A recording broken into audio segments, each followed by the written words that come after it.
Surprise. Party time. Excellent. Yes. In my pirate outfit. Like I said, at least you don't have the puffy shoulders. You remember on Seinfeld where Jerry wore the Yeah. puffy shoulders? Yes. Oh, Well, the goodness. temperature, it's really like it's cooler. It's cooler. It's cooler.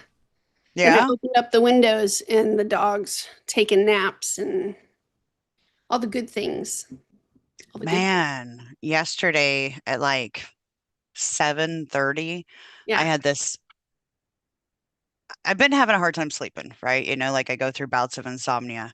And I took some time on I don't even know what day it was. Was it Thursday? Yeah, like I couldn't sleep all of Wednesday night. So I ended up having to take some time off to just sleep. And then last night at about 7:30 it hit me. Like I went and ate some I've been eating a lot of vegetables and I went downstairs, ate myself some Brussels sprouts and broccoli, and I could barely even finish it and I was about to fall asleep. So I'm like, okay, I'm gonna do this. I never go to bed at a decent hour. So I came upstairs and started watching a little bit of some documentary, and before I knew it, the girls and I were just passed out. I woke up at like Oh, it was like 8:30, 8:30 I went to sleep and I woke up at like 12:30 because I had a bad dream and I was like, fuck that dream.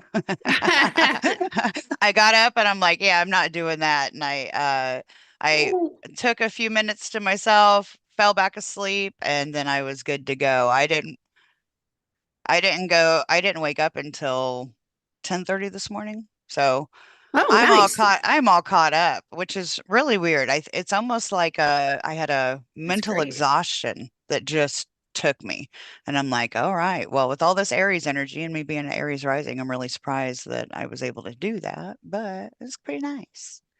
Hi, Miss Shauna. How you doing? Good to see you. Good to Mm. hang out again. Yeah, Welcome in. I had questions about dream. Past 3 weeks, there's somebody in my dreams that I'm arguing with. I don't remember the topic, and it's not really even arguing. It's more like a polite disagreement with. I don't know if that makes sense, but 2 nights ago, not last night, the night before, man, whoever this was, man, they were getting after me for vaping Oh, all night long. It that's was like crazy. I was getting my ass chewed all night long. I kept waking up and I kept waking up, and it was like enough. Hmm. And I told John, I said, all right, no more vapes, dude. Not for me, because apparently I hit my cutoff limit and somebody had to come lecture me and chew my ass off. Who knows? That's He crazy. said it's time. And they just kept showing me my lungs. Your lungs. Look at your lungs. Look at them. Really? Man, they were upset. I was like, Really? okay, I was r- God. I was really craving a smoke in my dream last night, and that rarely happens. Like I was having an ongoing, really long dream, and it's weird because it was almost like subconscious me going around doing all these adventures and things. And I kept coming into people that I've had to let go of that weren't the best for me. And Yeah. like they kept like random associates over the years that I've made my peace with, whatever, but they were Yeah. popping back, like my subconscious going, "You really done? You really Hello. done?" kind of thing. And so Hello. like immediately their energies got near me and I was like, ugh, like I'm like, no. So this whole dream, I'm Right. like escaping, trying to get away from people. And then I was like, man, I need some nicotine or something. I'll never, I won't forget that part of the dream. But I it can was hear funny the because I don't dream it nicotine. like that. I'm like, get away, get I away. hear it. Telling you, you know what the poopy part is the what follows us. I was just watching it just now. I posted on the Facebook, my Facebook page. Um, and the guy's talking about how we use 10% of our frontal lobe is awake and aware, but 90% of our brain is silently running in the background. And the formation of the back part of the brain is done from within the first Saturn square, the first 7 years of life. And Hmm. whoever is imprinting on you is passing on the knowledge that they were imprinted with to you. So 90% of your brain being formed by generations way, way back that you didn't even know these people. And it's your great, great, great, great, great grandfather somewhere who first like started smoking a pipe. And now everybody's yelling at you, and you're like, dude, don't come to me. Go to that guy. Have him Right? change his mind back there, and I won't be doing this up here. How about that? No, you're strong enough. Like, dude, do you know the definition of an addict? Like, Yeah. Yeah. Yeah. have you ever been trained in that information? Yeah. Well, it's interesting. Like I like that you're bringing this up and it's because I get all kinds of stuff through my feed, but like on Facebook and Instagram mainly, Right. I like the reels. But I listen to a lot of yes, theory stuff, yes, a lot of spirituality and astrology stuff, but also like science that you wouldn't really expect to hear, like Yeah. the fact that they say that nicotine's actually good for you and that it has these properties in it. I mean, of course, it has to do with no, I'm not saying smoking's good for you. Don't think I'm saying that that is the Right. case. But it kills off. I don't know if it's like it kills off parasites or what exactly it does. But like but it I'm made good me with that. think. Right, right. Well, I would it help. be. Well, it helps keep people alive around That's me, so so I don't, funny. so I don't Man, break one off on them, that's so But funny. but it made me think about what went down yesterday with Yeah. Trump partnering up with Kennedy and Joe Rogan, right, and saying, "Huh, FDA, I want you to look into this psychedelics, Oh, and yeah, how they've yeah. been how it's been healing vets with PTSD Oh, yeah. and addicts and Yeah. alcoholics and, Yeah. all of people with a lot of trauma doing these sessions, and I'm just like, Yeah. Uranus and Gemini, the Yeah. 25th into the The ketamine, 26th. the ketamine shots. And There's they're some not, I don't other, know if they're widely publicized, those ketamine shots. They're they work so well. Like if you do the whole round, it's like 12 different injections, but you need to be supervised while you're on it because it's like you may go into, aren't they like mushrooms or something like that? But the psilocybin, ketamine, yeah. Ok- so DMT, like just talking about the properties that are that release like whenever somebody passes away, right? yes, The all of the rush. Yeah, the chemicals, the endorphins, and all of yeah, that go through and get released that somebody experiences as they pass. It's like that. right. So it does help awaken some people. Of course, some people abuse it, but Yeah. you But know, this would be under clinical, like they have one in San Antonio. They have a few in San Antonio and in Austin and stuff, here in Texas. And Houston's probably got a crap ton of them, but they're supervised ketamine shots. And you're absolutely doggone right. These soldiers, men and women who have been through trauma on the battlefield, and apparently what these ketamine shots do is repair where the trauma was, whatever that is, except it doesn't differentiate like I had a trauma in 1997. It doesn't do that. It right. just repairs trauma. So it can go all the way back to when you were little. And if there was anything that traumatized you way back then, and it's almost like it heals the brain enough to accept and to kind of move on. Yeah. And it Yeah. works. We looked into it. Apparently, it's not covered under regular insurance, or at least not the Blue Cross Blue Shield, the federal government Blue Cross Blue Shield. But Yeah. we were looking into it, and I mean, if they, if President Trump makes it so, I can't imagine what a huge relief this would be for so many families. Just tremendous, Yeah. Yeah. So I'm sharing it now. I tremendous. don't know if you guys can see my share screen. Sometimes I can see it, sometimes I can't. Um, but yeah, here's from the White House website. So, Trump is accelerating medical treatments for serious mental illness Isn't that a yesterday. Neptunian thing, right? Very What's much so. We'll just have to look at the chart. It wasn't every like bit so. Neptunian, and it's amazing. It's almost like Neptune walked in the room and went, "Oh my God, y'all are so effed up. Somebody get some drugs in here now. Get these Right, people right." right. Yeah. And so removing barriers to psychedelic drugs as potential treatment for serious mental illness. Yeah. Um, it's it's almost laughable that it had to come from a damn text message. Leave it to a Gemini president. I got a text message from It's Joe strange Rogan too, because and this stuff heals the brain in ways what, like, for instance, one of the ways my dad would love is through food. He would cook and we would eat together, right? hmm So when I'm trying to cope with terrible pain of anything, really, I turn to food sometimes. Not as bad as some people, I'll admit that, but I do. This stuff would heal that part of my brain. And I'd just be like, where's the broccoli and the Brussels sprouts? yeah, yeah, yeah, They'd be like, you don't want cake, Publix cake anymore? And I'd be like, man, I'm not feeling it. yeah, yeah. That's very Aries. I know that I mean it is because I guess I've mentioned on the channel here before throughout my life. I can go through different parts where I was in, felt like I was at the total bottom or I was really struggling with some kind of attachment, addiction, whatever you want to call it. And then just one day I wake up and boom, Boom. that Aries energy of says enough, cut, that Mars severing, no more. Let's get to work. Kind of, Yeah. let's fuel that.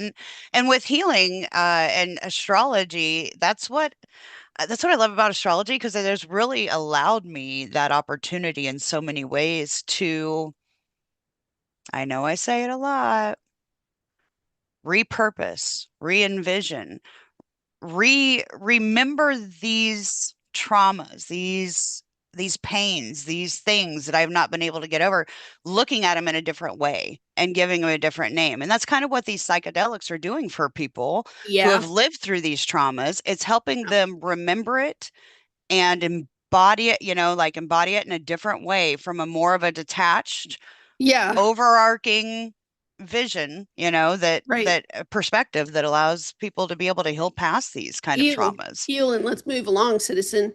So I mean, it's amazing. I'm I'm I'm excited about it. I wanted to let you know before Jamie brought up a good one right there. Have y'all watched Surviving Death on Netflix? If not, you have to watch. I pulled it up, but just before we leave the medical thing, I didn't call you on purpose this week. You're like, you hi um Jamie. Hi Jamie. um but my medicine was approved for the transfusions. The big leap that I took months ago, you remember, to get back onto my transfusions. My plan worked. I feel like Napoleon Bonaparte. It worked. I climbed the mountain. I am approved. I'm scheduled for June 22nd. I Good cried. I thought you were going to cry with me. What the good F, bruh? stuff. Look at these Where's my girls. Gen X high fivers? You're just, I know I'm excited and stoked for you. You and always you've had like just like one roadblock after another after another, and you're like, I don't care how short I am, I'm gonna jump these fucking hurdles.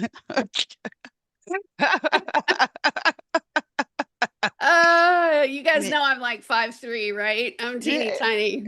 I pack a punch. I'm like Jamie. I pack a punch. Oh, speaking of Jamie, Jamie gave us a good one just now because this is definitely something I would make you sit down and watch with me, whether you liked it or no. Don't look at that.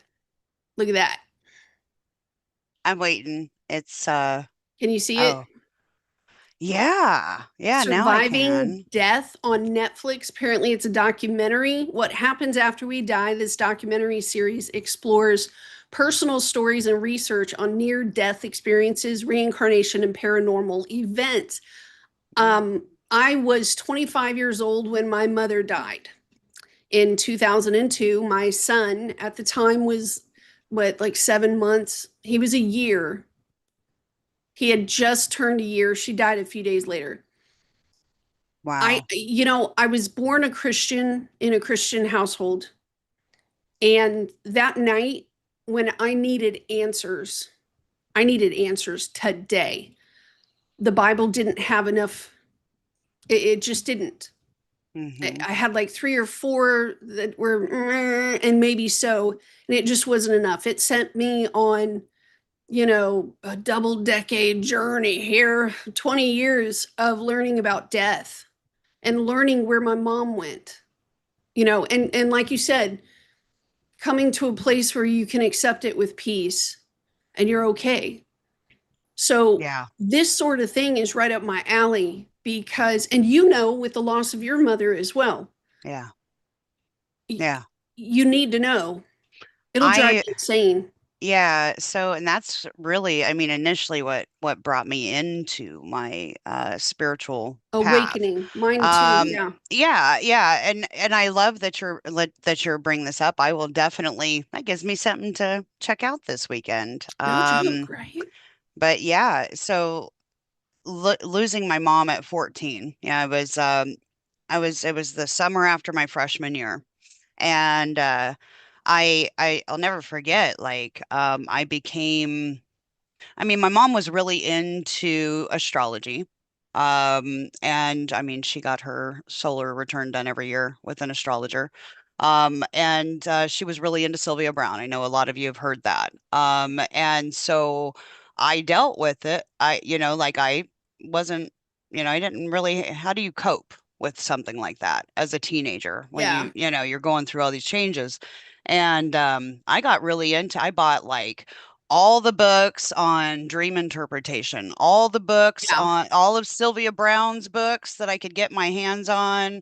I read those and I studied those for years, and NDEs, near death Near death experiences. experiences. Yeah. From a young age, that resonated with me so much that I didn't need church. I didn't need Mm-mm. a lot of people go through the counseling and all that kind of stuff. For me, I needed to know. I needed those answers Yeah. and to go in and realize that there's something so much bigger than us Yeah. that we don't quite understand. Oh, it fascinated me like crazy. And you got to realize the internet was just coming out, right? So, Yeah. I was the crazy one on there looking on the internet for near-death Yeah. experiences. And my senior paper in high school for English class, I wrote on near death experiences. Got an A plus. Yeah. Like, yeah, like I've been fascinated with that stuff I always knew that my whole life. holding this knowledge, pursuing this knowledge, like I had a husband at the time and my mother had died, right? You want to stop sharing your screen, babe, so we can see your Oh, beautiful yeah, yeah, face? yeah. I'm sorry. I My didn't bad. mean to interrupt your story. I got Iris on one hand and Okay. the computer on the other. Um, So, yeah. I it was about a month after she passed away, and we were living in upstate New York at the time. And happiest parts of our married life was up there. And a month after she passed, I woke up and I could smell her. It was in the middle of the Mhm. night, and I could smell my mom. And I shot up out of bed, and I Yeah. could smell her. She was in the room. And in the dream, she was like in Philadelphia or something, walking around. She was like, "Oh, hello, Minky." And I had to take her by the hand and go, "What are you doing? You're not Yeah. supposed to be just out and about walking around. You're dead, woman." And she's like, "Oh, okay, Minky, okay, okay." And she, taking her by the hand and up into the coffin, and I gotta lay her down. I gotta go, "Okay, you belong here now, Mom. You're gone. It's gonna be okay. Oh, okay, Minky, I'll be good. I'll be good. Okay, That's, okay, right?" oh my gosh. Um, anyway, my husband at the time, he thought something was broken inside of me. It was something was wrong. So he asked me to go to the base, to go to a group depression group session for grief. All right. He was trying to be helpful. Yeah, yeah. I show up at the group, and everybody around the room is just talking about how much they hate their job. I was the last one to go. And girl, don't you know, I laid it down. Yeah. I said, Yeah. "Oh, okay, you don't like being a police officer and you don't like being a cook. You don't like your job and you want to go home."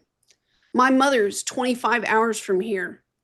She's dying and has less than 6 months to live. Yeah. Okay? My son and I are up here and she's never going to see my children. She's never going to experience like and the whole room just kind of went Yeah. quiet cuz I have that effect. But I was so mad. He thought my ex-husband thought something was broken. And then I heard him on the phone one day talking with his one of his family members, and he said she's obsessed with death. Miriam has turned a corner. She is obsessed with death. This obsession with death is not normal. And it's kind of like when your mother passes away. And maybe for men, it's their father. Yeah. When their father passes away. Because I'm at an age right now where I'm glad that we're talking about this topic. I'm at an age right now where I am superseding my mother's life in years. I know you had to do it too. Yeah. She was And 39. I She was can't 39. see I've surpassed that. Yeah. my life beyond her death. I don't know if that makes Mhm. sense, It does. but it's kind of like with my Chiron return, it's twisting in my ear, and I'm just kind of going, how did you do it? How did you get past 39? It was very, it was weird. Okay. Well, we're in 2026 now, so I'll be 46 this year. I was born in 80.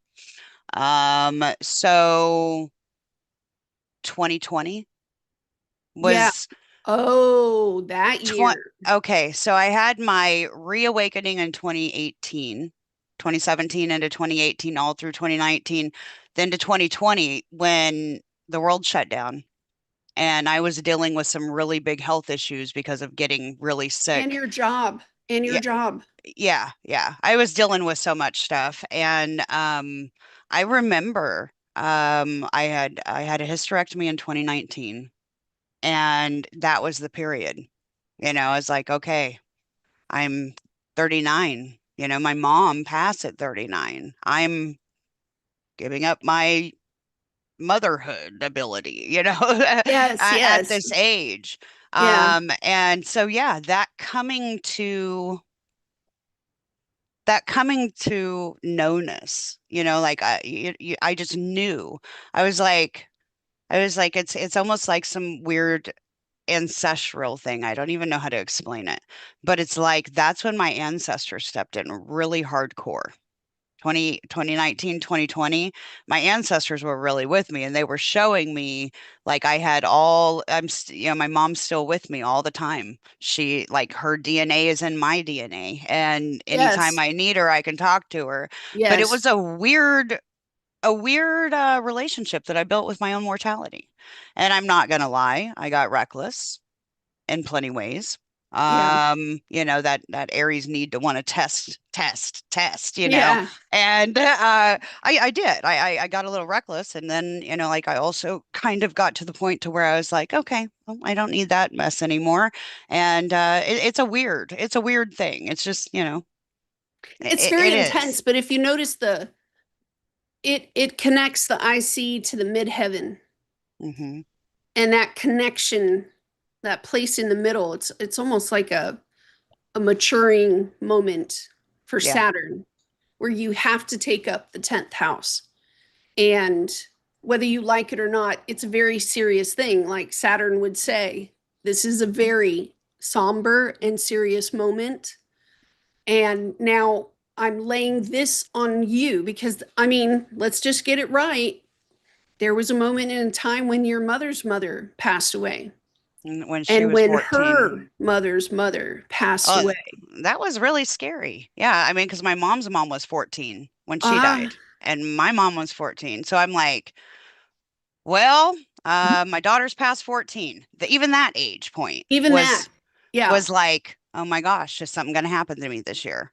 I can't imagine leaving my kids. And I'm like, I just Yeah. had it adamant, damn straight. No, I am protected. I am loved. I am Yep. worthy of this life. My Yep. kids are worthy of their mother. Yeah, they are. And I'm going to make it past everybody, Yeah. Not it's a me. weird, it's I'm a all weird like, thing. is there, you know how death, No, the Grim there's Reaper's death not doors? knocking on I'm your always door, like, baby. dude, where's my door? I feel No. like, the Pixel art movie with the Monsters Inc. Oh Don't I get gosh. a door? Don't I get Yeah. a door? They're like, sit down, shut up. No, no. They're like, no, Miss Pluto and Moon in your first house. They won't let me, No, man. It's so messed up. It's no, almost like they're, I'm so familiar with the other side because I was 5 when I had my first vision dream, mm. walking in heaven with Jesus, Oh holding my wow. hand, going towards the throne of God. I was like 5. So it's almost like I grew up without a fear of the other side in that way, you Yeah. know? So, but again, the infinity symbol, right? And we know that the wheel of fortune is going to turn one way or the other, and you're going to be on the opposing opposite side of something. I want to say this turning over thing in some regards, like let's say that your chart was heavier with shadow stuff and you were dealing with shadow stuff for like the past 50 years. And then we make this turn that happened somewhere in like 2021, I want to say. And we didn't know that we're on the other side now, bypassing everything that we just did. And this moment of being on the opposing end of death, where it's joy instead of a grieving thing. Mm-hmm. And so here we sit with, you're not, girl, let me tell you about it. I read a chart last weekend for a lovely person, lady, and finding another paranormal person who walks through cemeteries. I love cemeteries. I can go into any cemetery, just pull over on the side of the road. There's peace and there's people here. They were people with stories. I was in hill country in Hillsboro, Texas. Did I ever tell you this story? I don't And there think was a so. guy and he had 3 wives. One, two, three. Like he got remarried as soon as first wife passes, he gets Yeah. remarried and he had like 15 kids. 15 kids. That must have been a heck of a story right there. But I'm not afraid of those things. I know you're not either. But Mm-mm. folks on the outside looking in at us, they are not at peace with death. They don't think about it. They don't, to them, it's taboo. We don't speak about it because it's dark.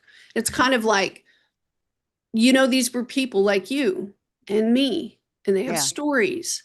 And so when we reach to the other side to talk with them, I mean, how else do we keep our loved ones alive except to tell their story? Yeah. Yeah.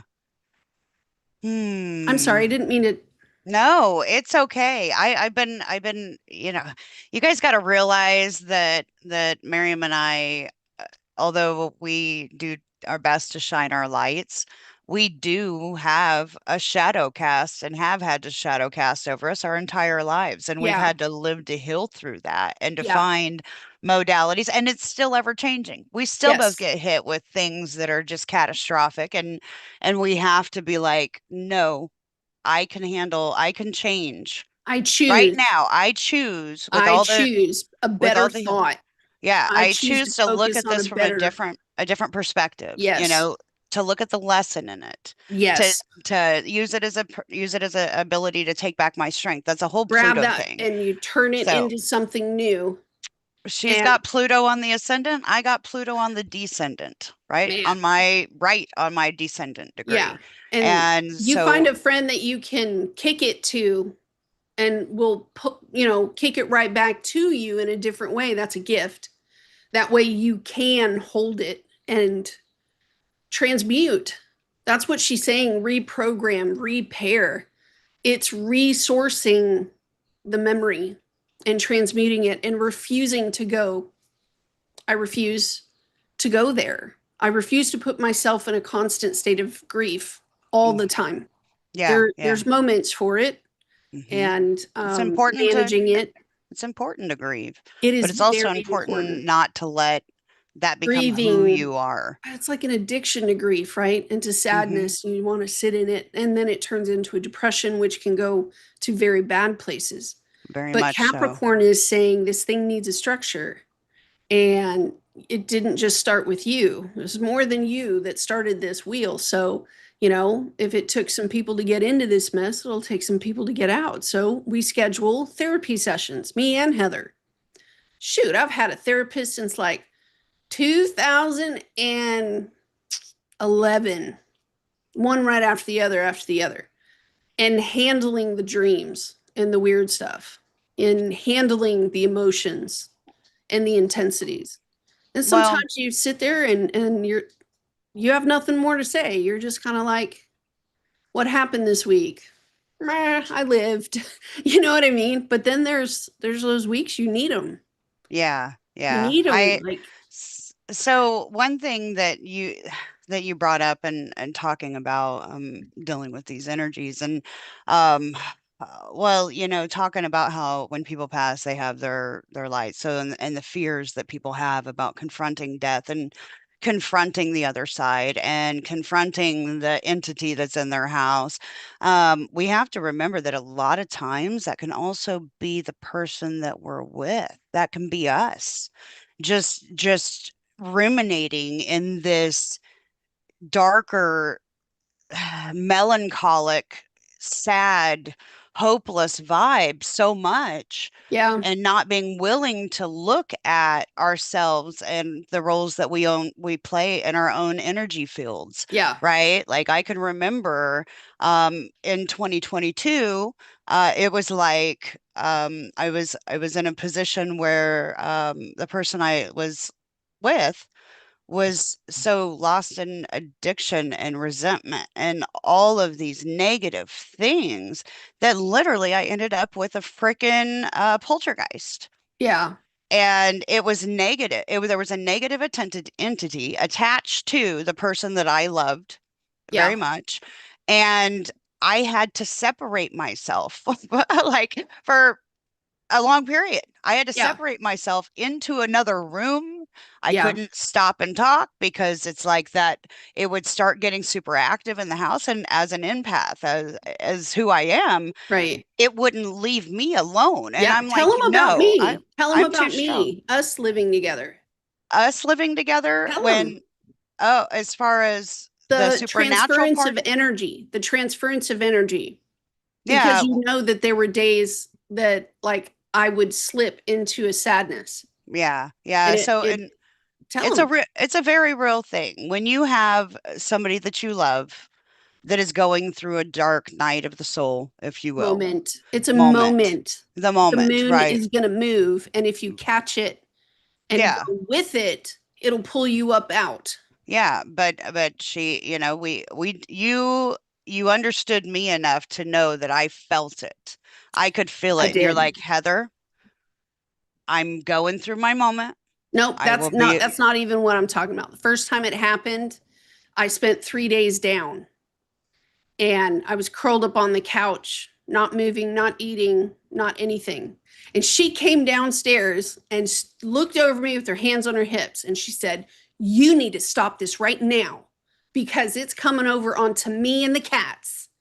And I ain't having none of this. I didn't come here to get down in there with you. We have work to do. Get up." And I needed that. I needed that push. She was Y- strong enough to come and fight me for me. That's a true yeah. friend. You know what I Well, mean?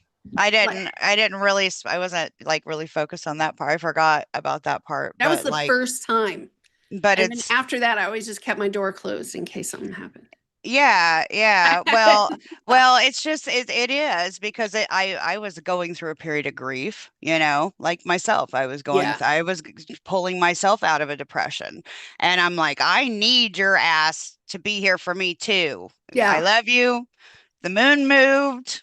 Yeah. Let's get up and do something else. It's in a fire sign now. Let's go. Let's go. Dragging me outside. I think both of us mowed the lawn together. Remember that? We were Yeah. freaking so sore. It was so bad. Anyway, No, to have someone close enough to you that will let you know that your energy is affecting others in the vicinity, especially when you're grieving. Different cultures around the world. I have this book there in the house with you. It's called the Western and Eastern Anthologies of Death in all of the religions around the world. It's a very cool book.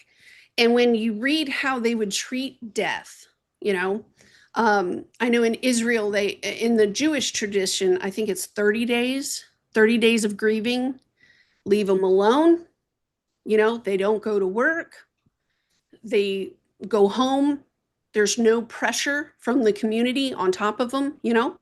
There were death festivals. A person died and they would party for like 7 days.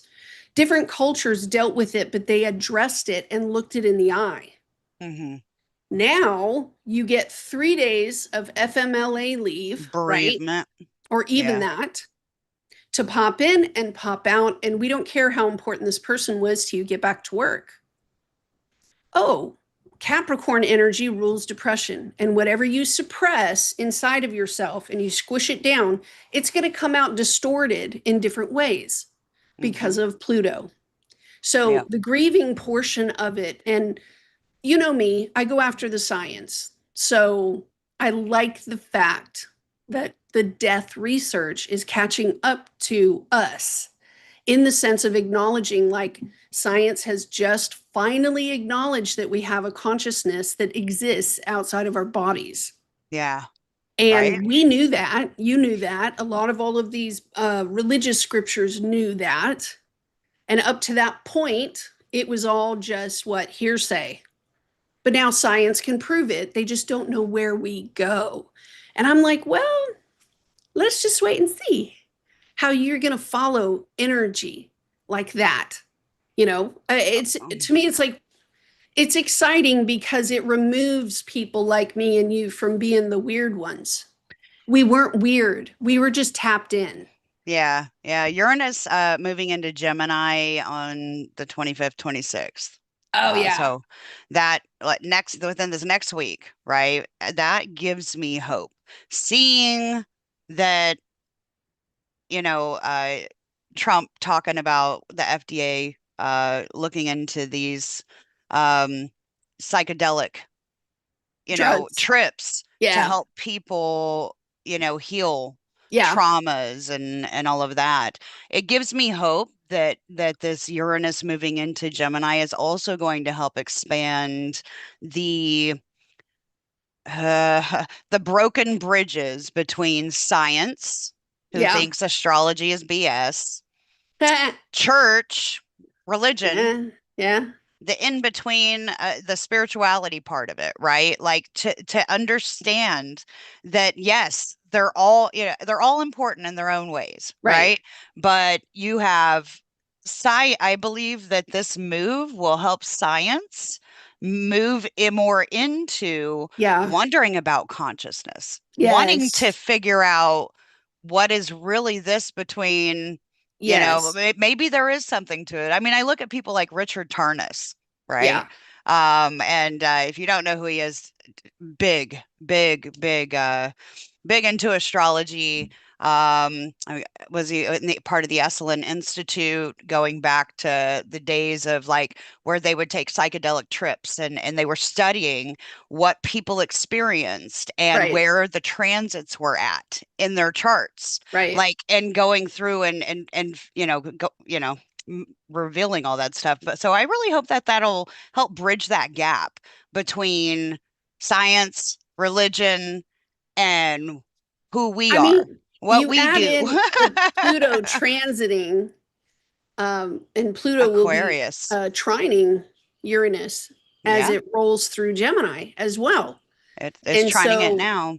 Yeah. so many of us who read astrology, we knew that this time frame was going to accelerate very quickly when it came to like futuristic methods for everything.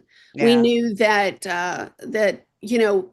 laws were going to be rewritten rather quickly. That what would you call it? Even amendments to the Constitution. We knew that this was just going to be a speed for technology. And I agree, the better equipment that folks have, the next generation builds upon it, and it gets faster and quicker and all the things with all the things. So I don't think it's just going to be medical or law. It's also going to No. be on the bottoms of our oceans. You know, it's going to be with forestry. It's going to be with food. I mean, it's going to be all over the place. Hmm. I it's going to go super fast because It's what kind of like, Pluto will because be in it's Aquarius for 25 years, right? But Uranus will be in Gemini for what, 7 years? eight, seven, Eight, eight. seven, Yeah. 8 years. Yeah, and it's I mean, Uranus is the higher octave of Mercury, and Mercury is all about the mind, the way we think, Yeah, consciousness, if you will, how we speak, how we understand, how we, yeah. how Interact with one we another. interact with one another, and curiosity. Yeah, Gemini is the most curious of of us all, all. right? So, Scorpios would be number two for me. yeah, yeah, Scorpios would be number two. yeah, I because see you, Scorpio. well, it's that Pluto, the your, if we pull It even is. let's go ahead and I'm gonna pull here. I might as well because I do have the chart of the Oh, you mean moment. the chart? I want to say Yeah, hello to my beautiful Jamie. It's my handle one. I see you, my friend, and Amba, my darling Amba, my beautiful, beautiful darling Amba. Sorry we have been chitter chatting, but we haven't seen each other all week, and you guys get our first conversations, this hanging is out with how one another. this is how we go. It's always like we could talk and talk and talk and talk and talk about the Yeah, coolest shit but in the we can also world. heal and We heal and do. heal. Very Like, true. I don't know if there wasn't a time that I didn't stand with Heather and information was being passed so that the other one could heal faster. Yeah. And it went faster. And then we'd separate and have a break for a little bit and meditate and come back. And we were feeding each other health. Um, and now we are bringing you into the hot mess. Amber's here for the chitter chatter. See, just because Amber. So I was we gonna. do. Okay, I had a thought this week while you're pulling up the chart. Amba, my friend, I was in the grocery store, some store, and I was moving at a snail's pace because it's very difficult for me to walk right now. It's very painful. But my transfusions are coming. So, hi. Um, I thought of you, and you filled my heart with love. And I figured you were sleeping. You just wanted to come visit or something. And I thought to myself, is it time to open the friend group again? I don't know why. I just went, Amba, is it time? Have it's almost like has the water filtered enough out that it's time for us to schedule, not trying to relive the past. It was just a moment. So you let me know, Amba. You let me know, and I will talk with Heather. Mm. I love Amber. Uh, Oh no, I know, but like the last friend group that I had started, Amba and I were kind of like teachers. yeah, yeah. Same I thought here lately. That's what she's saying. Yes, same yeah, thought here yeah, lately. yeah. Yeah, Amba, I love you. I that's For those of you who Hey, don't know, Amba is very well versed in astrology, evolutionary astrology at that, and yeah. extremely knowledgeable. I think the She's woman like one has of my more. other best buds. Yeah, Sister, she's really. definitely incredible and has a way with words. I think maybe we'll have to Oh, I love all. Amba's take on it because she's very connected to the natural way, to what nature would say Mhm. through embodied humanhood, right? Yeah. And then you have someone like you who is embodied through the ancestors. I'm not going to lie because they're really tapped into you. But also family. I don't have that piece. You have Yeah. that piece with the children and the family thing. And building a home. You have that part as well, which is your Venus in Cancer. And then I have the weird shit. Like, did you know? I'm like a little squirrel, you know? There was a bag in the road and it was flying down the. Um, but I bring us a different set of knowledge that is more divine masculine, whereas Amba is divine feminine because she represents nature at its. And now we've got nature chasing you down the road. Snow White. It's like Snow White Always. running through nature, and Miriam's trying to catch both of them. All the animals Get always come back to over me. here. All the animals, the insects, Who came to visit you this the week? Because I know you sent me a text. Tell them about the hummingbird feeder. oh yeah, the hummingbird. So they want to be friends with my cats. So my cats are always out on the balcony, and I got a couple of hummingbirds, and I didn't really have a place to hang them. So I used this like really sticky alien tape stuff, and I stuck the two hummingbird feeders on the top. Within 5 minutes, hummingbirds were there ready to eat, and of course Luna, I'm more worried about her because she's younger, and she doesn't stop herself. Mal's a little older. Mal just looks at him, but Luna jumps up and runs over, and but the hummingbirds will come play with her. They'll come tease her, and then they'll hover down low like, you see me, I see you, can you be my friend? It's the cutest thing. But I Oh, had yeah, the hummingbird came scared the shit out of me. But the hummingbird came like right up to me, and there's wasp and different stuff around. So yeah. like I freaked out immediately, but like it just came and hovered up at right, like came up into the balcony area to come see me, and it just sung and did a little chirp chirp chirp chirp. It's cute. And then the fruit bats, I the love fruit bat that. Yeah, the fruit when bats are always I there. like That to watch. backyard has it's like different birds will come at different months in that There's backyard. there's tons of golden head woodpeckers. Yeah, Back home, it was always the red-headed woodpeckers. But right. here we have the golden ones, and then there's a few cardinals. Yesterday, Yeah, the cardinals a show up. cardinal came to visit me, which I'm used to those at back home. But there's this I don't even know what this other one is, but a freaking duck. A duck. A I'm not duck. even kidding. It wasn't like a mallard. I forgot what it's called. It was like a white-bellied some kind of duck. I like took a picture of it. I'll have to share all these animals that keep I just know. coming to me You do on take all the pictures. On the YouTube comment I section. stopped taking pictures like years But ago. this duck, there was two of them that came and they flew, and one duck just landed on the top of the utility pole. When do you ever see just a giant freaking duck come land on a utility pole right in front of my balcony to look at me? You're Snow And, White. it's, They come to I you. love it. I They want do. one of the black butterflies with a Oh, blue. yes, you like those. Oh, those are so beautiful. They're beautiful. The, the Yeah, lizards, there's the house geckos, right? There's house geckos, but the lizards are, I love the lizards. I know right. Iris, when she was here, she'd always just try to play with them, try to get them. All the pets, all the animals that show up in that backyard. But they're all Yeah. coming for you. So it's like, well. And Well, it's the same with anyway, elemental stuff. Like when there were snowstorms, I told you, like seeing, like being out there and just yeah, settling in with my magic with nature right. and my connection, and seeing like a snow tornado start to form right Yes. in front of me, and just play with your magic. Go outside, get connected. Everybody has this gift. It's Yeah. just tapping into it. It's almost like I've telepathically been like, talking to animals. I've been the trees. Yeah, I've been with the trees for a minute now, just grateful, grateful for their network and grateful, I don't know why, same. just the I'm trees. connected to tree Gaia. Yeah, Like, I our want to connection love to on Gaia. you. Let me love on you.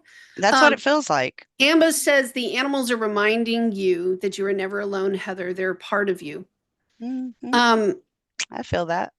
yeah, and then I got told by the doctor this week. He got mad, got in my face, and he said, "This is your last dog." And I was like, okay. Heather was already doing that to you right after I getting here. know. That's why I'm saying we took Stop a it. loop and we're directly across from all the actions that we just did. Hmm. And we're moving into this different space. And I was thinking about that the other day. Like, all right, so if our group, right, those of us on this channel and those of us that are attracted to one another, if we've been catching all hell on the back end of that loop, Now it's flipped, right? The it, the rich, the poor are now rich and the rich are now poor, and it's flipped. And you and I are headed into a beautiful future. I But know. that's the thought, right? To keep the thought, and whether I've been doing it on purpose, first thing Turn in the the thought morning, into a waking knowing up and that it's not not a letting my thought. brain get one step further than I am wealthy and abundant, money flows to me freely, right? Hmm. Show me how good it can get. I'm the luckiest girl in the world. Yeah. And I found a Affirmations. quarter. And I was like, see, money comes freely to me. We've had several checks show up at the house this past couple few weeks. And I refuse to let my brain go any further.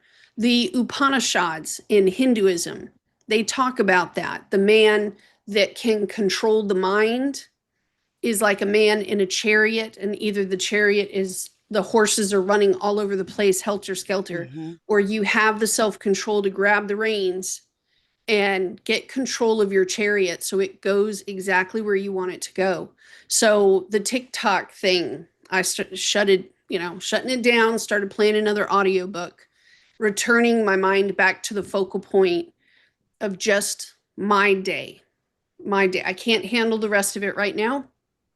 What shows up on my plate today is the thing I'm gonna. It's Is like the that 12 heavy? Is steps. that what's been heavy on your Aries new moon? Like what you've been Um, working on? my new moon was getting the approval for the medicine my body needs. Oh, the other thing I did this week, which was a first, never done this before, but Heather's the one that found the research that said that the cells inside of your body respond to your voice. You're the one that showed me that. Why are you looking When at I me told you funny? I talked to my blood. I So talked to my I've been circulation. in the car all week, and I'm thinking this is what I'm thinking this week. Amba can either verify or not. I'm thinking that the 12th house, whatever is on our 12th house, is our higher self, and that our first house is in the flesh, and that there's a struggle going on between the higher self and the self in the flesh in the 3D. And I know the messages that come from my higher self because it's very black and white and very Virgoan. Yeah. But my body, my actual body, is made from Libra, which means it's Venus ruled. And I've been walking around the past month, in addition, going, I am love. That My chart Aries. ruler is Venus. I am. Yeah. I am love in the form of a companion. I am love in the form of a good companion. And then I thought to myself, my body is Libran. I've never said thank you. I've never said thank you to my body. Mm. And I had to show gratefulness this week to the cells in my body and to try to explain with the right words Yeah. all of the things my higher mind has asked me to do. 12th house. Hmm. My first house, it's been all hell getting it done, but you should see all the places that my higher self asked my body to go to because I've done some really amazing things with this body. Yeah, you have. Incredible places, incredible things. And I couldn't have done it without my body. Gratitude. Gratitude to the cells in my, I've never done that. I know you have. Yeah. Yeah. I've been really grateful lately about my transition that I'm going through right now and how I'm nurturing myself a whole lot more. That was one of those self-sabotage things that I wasn't doing for a long Right. time. 12th house Pisces, right? 12th house Pisces. My Aries has been just getting shredded to shit over the years. And yeah, it's a lot of gratitude and congratulations. I'm good job. Wow. Holy shit, I didn't know Right. you were capable of that, and keep it going, Right. and you with the Venus, embodying that and affirming that, not only gratitude, but Hmm. building it up. Building it up. Venus loves to receive those accolades, Yes. right? Like, and the Yeah. affirmations to go, you are strong. That's You why are sex healthy. was You are never like, beautifully healthy, you sex know? to me was never a one and done. Sex to me meant something, you know, Hmm. with the Libra Venus. But if you Yeah. had like a Taurus Venus, I could see how it would just be animalistic. Hmm. Sure. But the chart ruler, I think, and I remember I did an astrology teaching thing for the old channel once upon a time, trying to explain. Jeffrey Green spoke about it. You know, we are exposed to the world through our seventh house. That's how other people see us. But we're using that as a tool to feed our first house. I use Aries energy so that people will give me Libra energy. But why would it only be with connections to people? That hunger on the first house is hungry for everything, all of it, every Hmm. bit of the chart. And this week I was listening to an astrology podcast thing, and the way the person was describing it, they're correct. That this is the house where we make war. We make war with whatever is there. Aries, energy, power, yes, but war. And to fight with my body or to fight my body while trying to get what my higher mind wants me to do. The fight that has to come with everybody else around me because they can't feel my struggle because it's Libran. I'm not going to tell you that I'm struggling. I'm not going to tell you I'm hurt. And if I do, it's a day hell has ice over She's not because lying because I text her, "How you doing today?" all the time. "How are you doing?" You never hear it. She never even will say anything I about don't say herself. anything because I don't want to be a burden. And it's a Yeah. very Libran concept. But if you go back to your first house, like Aries, tell me the ways that you have made war with your first house. You have Aries over the first. Yeah, yeah. Explain. Myself, how I've waged war, impulsivity, you know, not, and I mean, we're in the season to where we're supposed to be embracing this kind of stuff. All right. So But that's why we're waging, talking about it. waging the war of I'm not, and it's not even necessarily a self-sabotaging way. It's a self affirming way. It's like an empowerment to self to go, okay, I'm gonna just go ahead and act. I'm just gonna do this and I'm gonna show everybody. Right. Like that's that immature, infantile Aries, right? So Right. Aries is war, but Aries is also youngin, very youngin, and just brave and just gonna go do it. Just And so go jump off the cliff. exactly. I mean, I can wrestle a I shark. Watch I have this. lived an incredible life and I have done some incredibly stupid things, but I Yeah. knew within I'm gonna be fine. I've got Yeah. I've got this. I was built for this shit, Right. like yeah, I will, I mean, that's I'll crazy. Have you ever really sat in it, just soaked in it with Mars? Mars is your papa, like the actual Aries god, mythical dude from the what the Romans call him, Amba. I know the Greeks called him Ares. What the Romans call him? The god of war. I don't know. She'll tell us in a it's second, but like to embrace the fact that all you have to do is reach to that, feed that animal and it'll shut up and sit down. I mean, I was blessed in my chart that I have a fifth house sun, right? It is Virgo.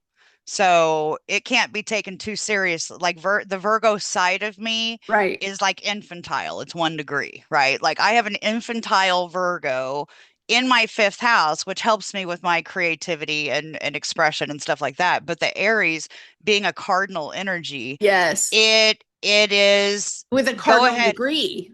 with a cardinal degree. Yeah, the But Libra degree. that connection to My Mars is in Libra like in my seventh house. the Virgoan part of you, though, like if you spent time with Heather, Virgo is naturally attached in an inconjunct, 150-degree Hmm. inconjunct with that yod energy, the finger of God energy.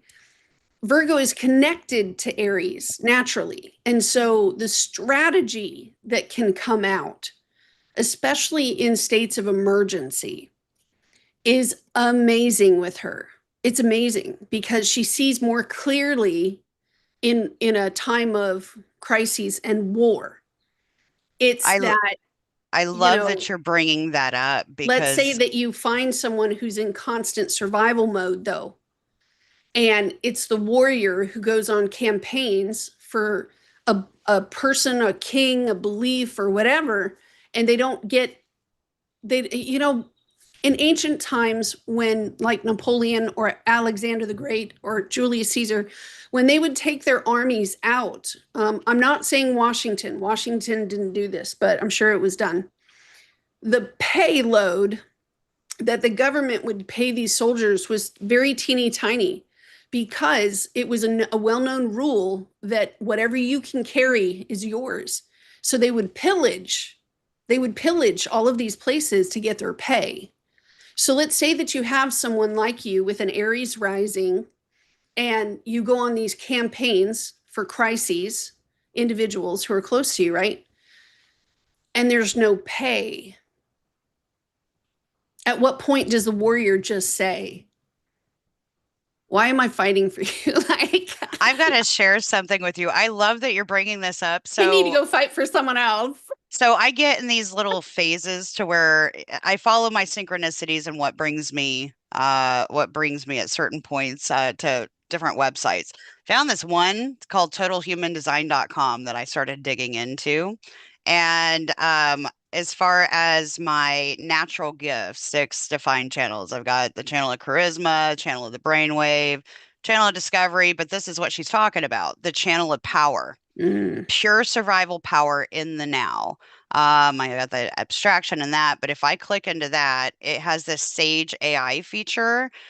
So it's like, tell me about this defined channel and how it expresses through me. So the channel of power 3457 is powerful high frequency energy of your body Engine. graph. It says It can engine. Oh, my bad. It connects your sacral center, which is the seat of your life force energy, directly to your spleen, which is the center of your survival and intuition.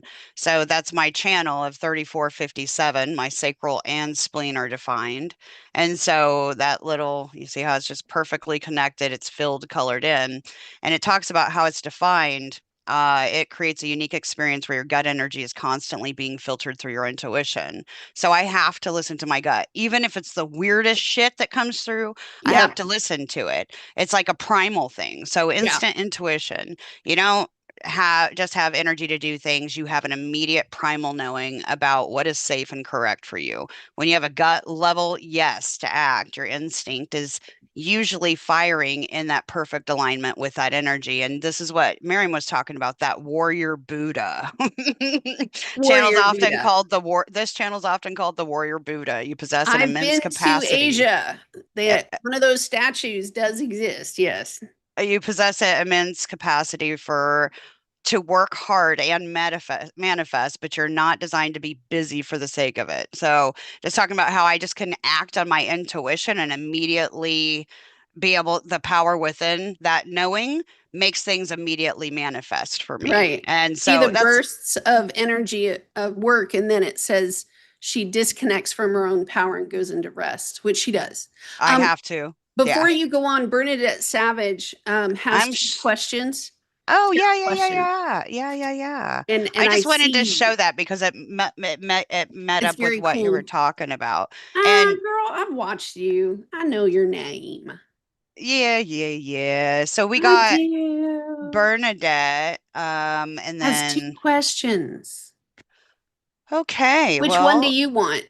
hold on, let me see what she says. So, Bernadette, who is a channel member, which, if anybody's watching this, if you are a radical or gatekeeper here on YouTube, if you're one of those members, then we will answer your questions live on Sundays when we come in here. Plus, you Yep. get all signs tarot, and our patrons as well, any of our patron members Which as I've been well working can. on. Yes, will also get access to readings. So Bernadette wants to claim one of her readings today. So Two Thank you for possible being a questions. member. Thank you for Thank being a you. patron. Thank you, Bernadette Savage, 4786.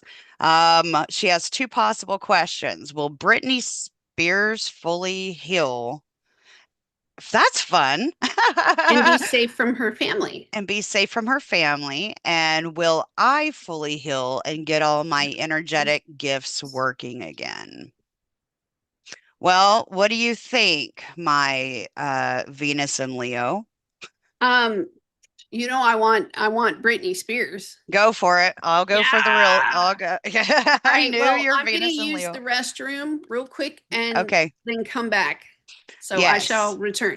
Yes, yes, yes. All right. And Amber, Eris. See, that's what I was thinking. Ares. Yeah, I was thinking Eris, Mars.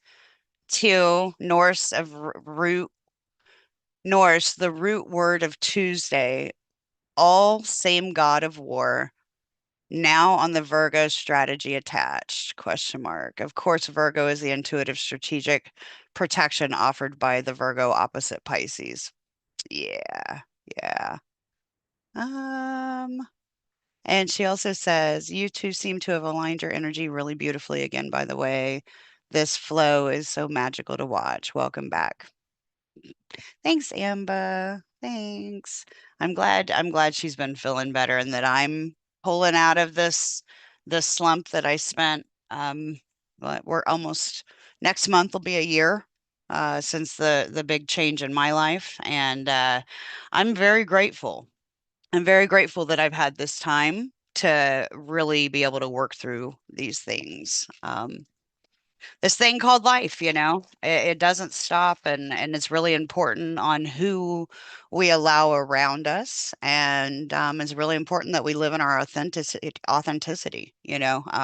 All this Aries season is definitely showing us all of that, and really kind of excited tonight. Going into tomorrow is Taurus season. We've got the sun moving into Taurus, and then shortly thereafter, and a few days after, I want to say maybe like the 24th. I don't know.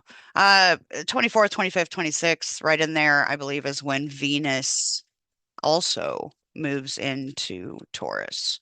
So that'll help us with the grounding aspect if we're feeling like we're going a little too on high with this Aries energy. But anyway, so I'm going to go ahead and tap into Bernadette's energy. I knew Miriam would want to pick Britney Spears. And I'm glad she did because I don't really, although I wish her the best, I don't know really what's going on in her life, of course, but Bernadette. What was that you just said? Uh, Oh, you were apologizing for the Aries energy. And I say, no, man, because Aries is jam packed right now. yeah, I I think was we just would have had mentioning, an option. yeah, I was just thinking about how the Our beautiful Taurus, friends don't have an option too. Hi, Lozzie Lou. Sun Hey, and my friend. Venus are moving into Taurus was all I was talking about. Tonight the sun moves into Taurus. You know what nobody's talked about though is that with all that energy, for me, it's like a teeter totter, right? It would be there's so many planets in Aries energy right now that the Libra side is coming out. Hmm. And I don't know about you, but I love it when people use proper etiquette. I You love it. guys should see how many times Miriam just looked at me with something that came out of my mouth like, I cannot believe you just boldly said that shit out loud. And I'm like, I mean, No, no, no. Sometimes you say something and I stop because it's so true that it rings. And I love truth. Man, I love it. Me too, babe. I could not, I I, love truth. that Jack Nicholson, you can't handle the You truth. can't handle it. And I'm like, that's what I feed That's on. this Aries season right now is like, and it just because the sun and Venus are going to be moving into Taurus, that's going to help do some grounding and help you You know what find. the other ridiculous part about Aries energy is? They are very fast to forgive, like Mhm. really fast. And if you go back and you're thinking about the Romans, and they're soldiers. You know, they didn't have time to get pissed off and start fighting with one another. You had to repair those bonds quickly because you live, eat, shit, and all this stuff with just these people. So, no, I think, look, I love Aries energy. They do forgive quickly. So for me, it's a season of forgiveness as well. Yeah. Caution, Forgiveness of self as well. please don't go jumping into danger purposefully, but I think forgiveness would, you know, because Aries is very lighthearted when they're in a great mood. Hmm. Their anger is fast and furious, but it's gone like, Yeah. Yeah. and anyway, all right. Britney Spears. I'm not apologizing, folks, for Don't. Aries. Oh, I'm not apologizing. You gotta live your authentic self unapologetically. For those of you that have not read my post about Aries quincunx to Virgo and how early Virgo's showing up, right now with that South Node and the early degrees of Virgo Mm-hmm. being quincunx, all this Aries energy, please read it. It is here, it is on Substack. It is on the Patreon channel. It's a really great article that I think Oh, is um, brings light to that need and how it might be a little easier to like let go of the need of control in Aries season because Aries is that cardinal energy and it's squaring down to Jupiter or it's squaring down to Cancer energy and Jupiter's there and it makes everything more big and immediate and like blows everything up and can kind of take things a little too far Britney and make Spears. Virgo really uncomfortable and so to kind of help calm your tits a little, if I will, if I will say, you might want to read that article that I wrote. All right, so I'm tapping into Bernadette, and will she be able to fully heal and get all of her energetic gifts working again? Okay. Oh, okay, Bernadette. Where's my friend? Hi, Jen. Jen's in the room. I love Jen. Um, Hi, yes, Jen. at it's my handle one. Yes, yes, we do. Lazi Lou, may I ask why Phil? Okay, next question. Let me get Bernadette. I'm looking at Britney Spears. It seems that within the past week, there's a message that came in and it described a situation for her, for Britney, where it drew up a memory of some sort of quite possibly a control tactic that was used in the past. And it was okay, you know the history that she has with her dad, right? Her parents trying to like control her money. It gives it gives like that. Anyway, she was notified by a friend, somebody that she can trust, and she was able to see the tactic and the pattern. She also had this, I'm not going to allow something like that to happen again. I do see her family coming out, okay? And okay, she's dealing with this situation differently because last time, that's crazy that we were just talking about this. It shows that last time Brittany dealt with control tactics, especially coming from family members, she knows their game now. It's sort of like that. Um, and instead of going all out war, she's choosing Libra energy. She's choosing Leo energy. And she's choosing peace. That's kind of what she's choosing here. So instead of letting it get out of hand, oh, I just heard assumptions. This is sort of like going in directly face to face and asking the person who is doing whatever, just going in straight, politely, with etiquette, with being polite, being very, very polite, to come in and point blank ask what is troubling you. This is, I'm seeing a pattern, but what is troubling you? I don't want to look at you the wrong way. I don't want to see you the wrong way. So I'm just going to go straight to the horse's mouth and I'm going to have it out with you like that, but it's not in a terrible way. Okay. I am seeing, I guess is this her husband? I'm not familiar with Britney Spears, but I do have a family member who it feels like they were raised in a similar environment and they can be trusted, whoever this person is. I'm being told here that when she goes to have this conversation with this other person that is triggering the memory, when she goes, she's going to bring that witness with her this time. And to me, it feels like a male. So if it's not her husband, it could be one of her children that are grown. This is a grown child, a big child. There is some sort of, what would you say? It would sound a lot like this. I'm not going to allow someone to take advantage of my money. I'm not going to allow someone to take advantage of my generosity. And it does have to do with something with the health as well. I'm wondering if she's having to have a talk with like the clinic. Because if they're trying to like overcharge her because she is a celebrity, she's catching on to that. And she's going in to make that correction. It would be like specialist care.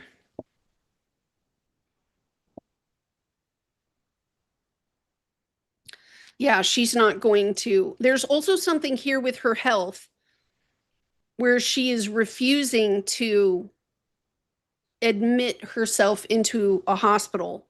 You know how they do, you're going to have the surgery here or you're going to, she doesn't want to do any of that. She's trying to make arrangements where she's not kind of locked into an institution of some sort, which is kind of badass if you have the money. Like, who wouldn't want to? Yeah, it's almost like they signed her up for something she didn't really want. And she's going in to clear the air to make sure. Oh yeah, it makes all the difference for her to have that partner go in as a witness. Do you see this? She remembered last time she didn't have anyone there to witness for her, and this time she's gonna. Yeah. But instead of running on an assumption, it does show that she's probably, I'm hearing 9 months of recovery, and it's not what she wanted to hear, but she is going to make the choice and the direction to move towards stronger medical care. There's also something here about not taking certain medications. Can I have the care I need without like benzos, without like codeine or something like this? She's trying to limit that because she doesn't know what the F will happen. But yes, they're going to be able to work with her. I think she's going to be all right. And to me, it sort of shows like she'll be okay by February of next year. One of her kids is going to be getting married too. She has something cool to look forward to. Yes, I do think she's going to be all right. 1, 2, 3, 4. So 4.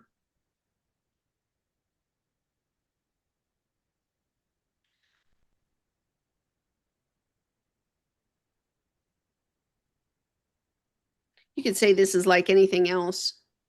Just because a hospital or a doctor has a normal way of doing something, she's standing up for herself to make sure that her boundaries are in place. And it's sort of like the program is here for me, not the other way around. That's how the reading is. And yeah, she is finding the right people around her this time. So I'm really happy for her, actually. The Sun card came out too. Go ahead and go. Okay, Bernadette, dear. So, in regards to wondering about, that was sweet that you asked about Brittany first and then led into asking about yourself. Want to know if you'll fully heal and get all your energetic gifts working again. And okay, mine has to come out a little more Aries, and I'm not going to apologize about it. All right, so what the cards are showing me here, we are looking at, I mean, really, that kind of spells your question right there. We've got the Death card in reverse with the Two of Wands, looking straight at the Six of Swords and the Ace of Cups in reverse. All right, so it looks as if there is, I'm just going to say it this way. Looking at this, the answer is yes, but you have to get out of your own way first. Okay. Um, there's a bit, from what I'm looking at, there's a Mm. bit of tactical um, avoidance that I've seen going on in regards to that are actually hindering your own healing process, right? Like, if you notice here in this depiction of the Six of Cups, we've got her with her face in her hands, looking down. But look what's on the other side. Look at the nature. Ducks. Look at the beauty. Like, Ducks. you're getting yourself stuck in this mindset that it's almost like not feeling worthy of love, you know? There's a little bit of what I'm seeing here is that there's a bit of what I'm feeling is, and it's making me tremble because it's like not just like a regret, but it's more like a beating yourself up over something that you could have done differently, and different actions that you could have taken. And it's almost like an inner she's shielded in this card, right? So though, I mean, she's trying to move on to calmer waters, but she's still stuck in her sorrow. You got all these swords building a damn barrier, but air's going to get through it. You know, those Mm. thoughts are going to come in, and there's got to be there's got to be some sort of balance. The next card that six is going into is the Justice card in reverse. Mm. Underside of the deck, Six of Cups in reverse. Right next to that Justice card, I've got another Six of Cups in the upright with the Four of Cups in the reverse there. In cap, let me just show you because that's how I roll. The Five of Pentacles with the High Priestess in reverse. Both of them in reverse. Okay. Um, what I'm gathering is it's one of those things to where the gifts are already still there, but they can't be used for any manipulative reasons. And I think that there's this itching because of a slight and the way that something has gone, or an uncertainty of how to balance that Six of Cups energy, because there's somebody you care about that is hurt by you, and it's got you feeling guilty. And I would just say to deal with that guilt and to truly be able to embody the gifts. Um, and I'm also sorry, I'm getting thrown all over the place. In order to be able to embody the gifts, they can't come from a place this way. They cannot come without facing your own shadow, Yeah. facing the people that you may have stepped on to show your ass a little too much. And please just know this is the Aries talking. I love you. And this is just the feeling that I'm getting. You have Yeah. every right to be happy and independent, and you are worthy of love. But before Mm. God, goddess, universe can bring in any of that love, you've got to be able to pay attention beyond that lack mentality that you're feeling, that's got you in that place to where you're not even noticing the synchronistic beauties that are around you. And sometimes that's really just, universe, nature, God's way of showing you, hey, you're on the right path. Hey, you're on the right path. So please pay attention to those parts that you're trying to not look at in the mirror, and admit and go, okay, I've done this. I've apologized for this. I can't change this, that I don't feel the same that somebody else does. Yeah. I have to be independent. I have to embody that. And once you start coming to that realization, you will your guides will start talking to you again. Your higher self will start ringing those bells, will start sending those ducks. And there may be, I mean, there is a two of cups between these two, right? Mm. So between that four, that little pouty four, if you're I not think getting the love some the of way it that is not receiving the justice deserved. two with that in resent, yeah, but it's I mean, these were beside each other. We've got the Justice card in reverse, the Six of Cups in reverse, right? So there was an injustice done, one side or Yes. the other. But we also have a Two of Cups right there. So that talks about a reconnection, but I'm not seeing it a connection necessarily with somebody else. I'm seeing this in a way of letting go of this Four of Cups energy and embodying and finding the way to love yourself again in a way that you did when you were young, when you were carefree, when you didn't really care what everybody else was thinking. But there is a fairness in that Six of Cups, and that Justice card does need to be turned around within, and even if that's Yeah. forgiveness of self, It's with the also a ritual of some kind she needs to put. well, It would be like you going, I'm gonna go walk down by the creek at least once a week, and that's your ritual. yeah, this right here at the end cap speaks to fear to me. Okay. I know that's probably a weird thing, but I am just going to read them how I feel them. So that Five of Pentacles in reverse with the High Priestess in reverse, the way that it feels coupled with all of these other cards is like to let go of the fear of lack mindset. Well, I will be without this. If I, it's kind of like a way to trick your own intuition that's telling you to go one way out of fear of not being able to maintain and hold on to whatever grip of power you have left in you. She's Um, saying the internal, right, Bernadette? I'm going to tell you what in the physical, there's a process here that you only got halfway done, okay? That has to do with the government. If you've been wondering whether you should or should not apply for some sort of disability, the answer is yes. Finish the packet. She's telling you the internal, how to turn that around, which you're going to need. But there is somebody in the government place for your application that sees you. They can see what you need. They just need to know what it is. So finish the application. Because if the question is, am I going to get better enough to go back to work? The answer right now is no. No, you need to plan and prepare to make the kind of choices through things like SSI and Medicare and Medicaid.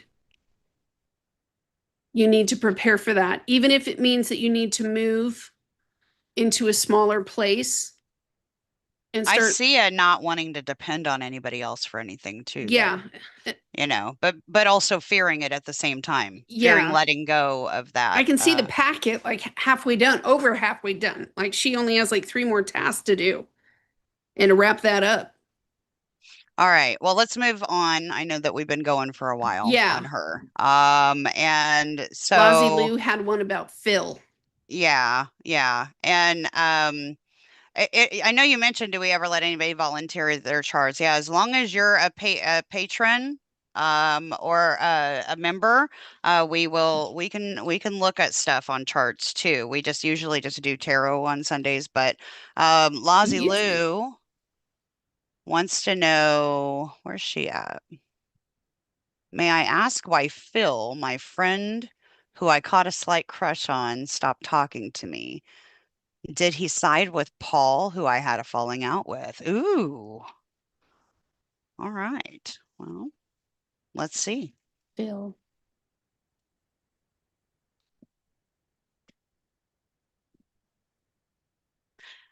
And it's my handle, hun. I don't know your name other than your handle. You're welcome, Bernadette. We love you, dear.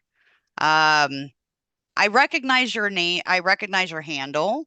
But if you're one of our patrons, you need to tell me your name. Otherwise, I don't know who it's my handle is, to know if you're one of our patrons. And Shauna says she's been listening as she does laundry, etc., and she's blown away. You too, with hearts and stars.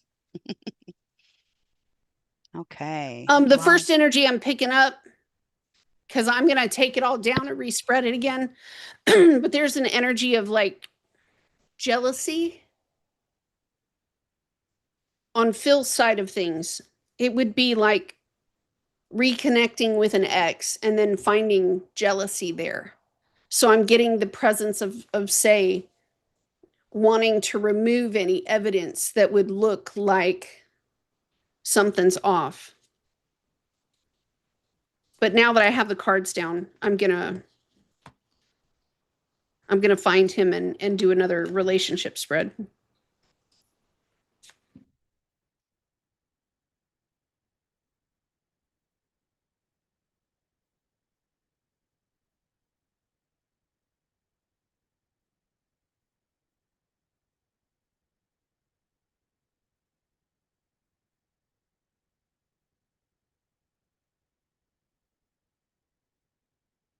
I love these. I haven't done a relationship spread in a while.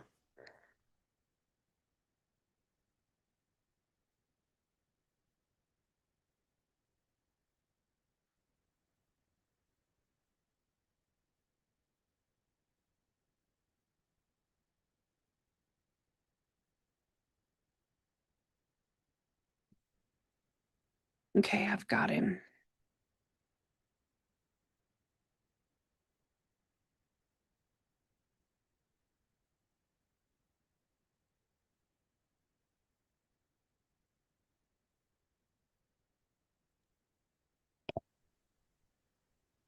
for anybody just popping in right now, we're laying spreads, so we're tapping into energy rather than talking. Yeah.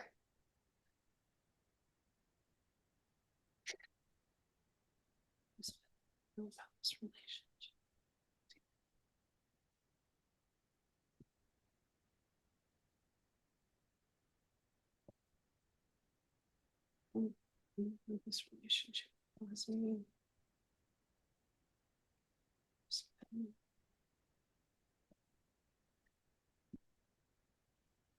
Oh.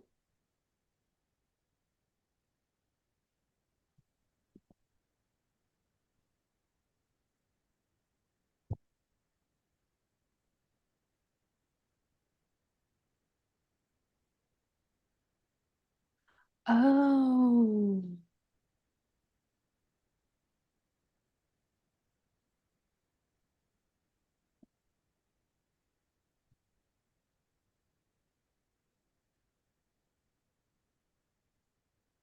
I have the Ace of Cups twice in the upright, underside of the deck. Um, King of Swords, underside of the deck. So you're coming in with the moon energy, Lazy Lou, clarified by the Ace of Cups. Okay. And I was tapping specifically into him. Okay. And so there is a big question about it. I think that he might have a little bit of confusion about who to believe. I'm getting a little bit of the Gemini. So you got the dualistic energy. You see the dog and the wolf, right? And then wanting to use the intuition, and but the moon card is all that is hidden, like uncertainty. Let's talk about that. I don't know that the reason for him stopping talking to you has to do with this other guy. I'm sure that the other person, if they are in contact with them, has some sort of bearing on all of a sudden why he's maybe questioning. But I believe that he will open back up to you again. I do have the magician card with the clarified by the Empress. So I think it might be a little more strategic on his end, trying to take in the information that he was told, right? About you, and maybe putting up his barriers a little bit. But I don't know if it just has to do with that other person that you had a falling out with. I think it may be more so out of prior relationships. Okay. Because I've got the Two of Cups in reverse underneath that Nine of Wands. It's so The strange because I got the same setup. Yeah. Yeah. Yeah. And then after that, I've got the Six of Wands, I had two stragglers come out behind the Six of Wands for clarification. Yeah. I got the Three of Pentacles in reverse and Yeah. the Eight of Wands in reverse. Like I said, I think that it has more to here. Let me count my wands. Nine. So we got 15 wands, which is Six of Wands again. Okay. All right. And the underside of the deck, I've got the Ace of Cups in the upright. There is something where I think he wants to come at you with truth. And I don't think that I'm sure that he probably doesn't. And underneath that truth, I got the star card in reverse, which kind of immediately showed me like a community, like finding some sort of truth sitting. I think he's just kind of sitting in what he heard a little bit, but I think that he's also a little trepidatious. Is that the word I'm looking for? About it because I think he caught some feelings about you. And so he's trying to figure out how to play these magician cards, how to get himself out of this stuck-it-in mindset to where he has this fog and confusion about all these feelings. That's how I heard it. Feelings that he's having. And I think that he is standing firm and holding to see what your response is going to be. Oh, that's so I childish. would Okay. I would disagree a little bit. Well, Can I have a okay. run at it? Yeah, go for it, babe. Go for it. Okay, this is what I see. The first thing is you cannot control, of course, nobody can, the conversations that go on around the dining room table at someone's parents' house. And I've got that where it's like the whole family, his family or someone else's family, and they're discussing you because, like you said, your ex or whoever this person is there with them at the table. So there are many different voices around the table that are not involved, but they're hearing the story. Okay. That's the first part. He had peer pressure, if that makes sense, and listening to everyone else's opinions. That's number one. Number two, kind of going against you, is there was a conversation that was had between the two of you where you may have said, like, if I ever have a child, I want to quit work and just stay home with the kid. It's something like that, or it's something that has a sexual preference to it. I like having sex this way. It's one or the other. And he doesn't like that.